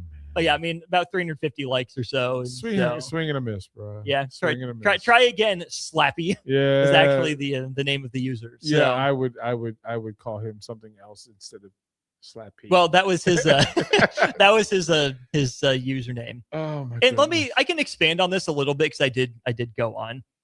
Yeah, someone said everyone's a critic, and by everyone I mean it's usually the people who lack the talent to produce anything except bad takes. The Killigans are hardcore Husker fans born and raised in Nebraska, and the song is a fan favorite. Go Kick Rocks. That was what I said. My notifications would tell me that calling it a fan favorite is quite the stretch. Yeah. If you like the song, good for you. I've got no hate for dudes chasing their passion and trying to make a cult classic song. But if you think the song fits a Nebraska sporting event, you're part of the game presentation and atmosphere problem. How many other places have a song like that? None. Right. It's what makes Nebraska unique. No. There are reasons no one else has a song like this. But it's fan service for the best songs in college football. No, it's giving you a reputation you try to fight against constantly. The down-home nature of Nebraskans and the ag backbone of the state are to be celebrated, but a folksy song giving out kick vibes that doesn't even pronounce the state name correctly, I reiterate again, being played at a Nebraska football game is, in my opinion, the wrong way to approach that. It's just, et cetera, et cetera. Again, I'm the outsider looking in, but that's just weird. DP, I'm the inside. I'm supposed to be the insider. Like So- the first time I heard Nebraska, and I literally looked around and went, "Huh? Wait a minute." And I understand. Listen, I'm not. You created art, and that's the art. Okay, just not for me. But we don't have to like it. As the comedian says, and it looks good on you. What is it? It's in the eye of the beholder, or the ear of the beholder. In this case, as we would say, "Oh, I'm happy for you." Does that rise to bless your heart, or is it just, "Oh, I'm happy for you"? It's the same par, man. Okay. They live in the same neighborhood. There we go. All right, DP, as always, appreciate it. We are out for BP with DP tomorrow, provided the weather holds off or gets the heck out of our way. I believe I'm swinging. Fingers crossed. I believe I have a former collegiate club baseball player. Yeah, got a couple of folks swinging. Friend of the program. Yeah, Wilson Moore coming down tomorrow, got potentially. some folks, man. Got some folks. Coach Bonilla from Wesleyan. We'll have some fun. Yeah, yes, we will. That's Old School 3 to 6 tomorrow. Stay tuned for that. Ticket Weeknights rolls along next. 93.7 Ticket, ticketfm.com.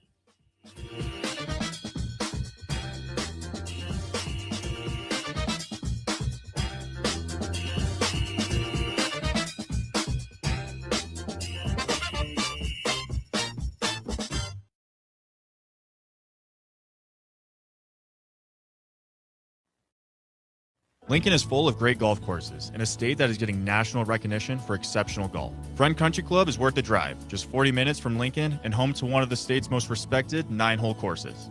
Enjoy the restaurant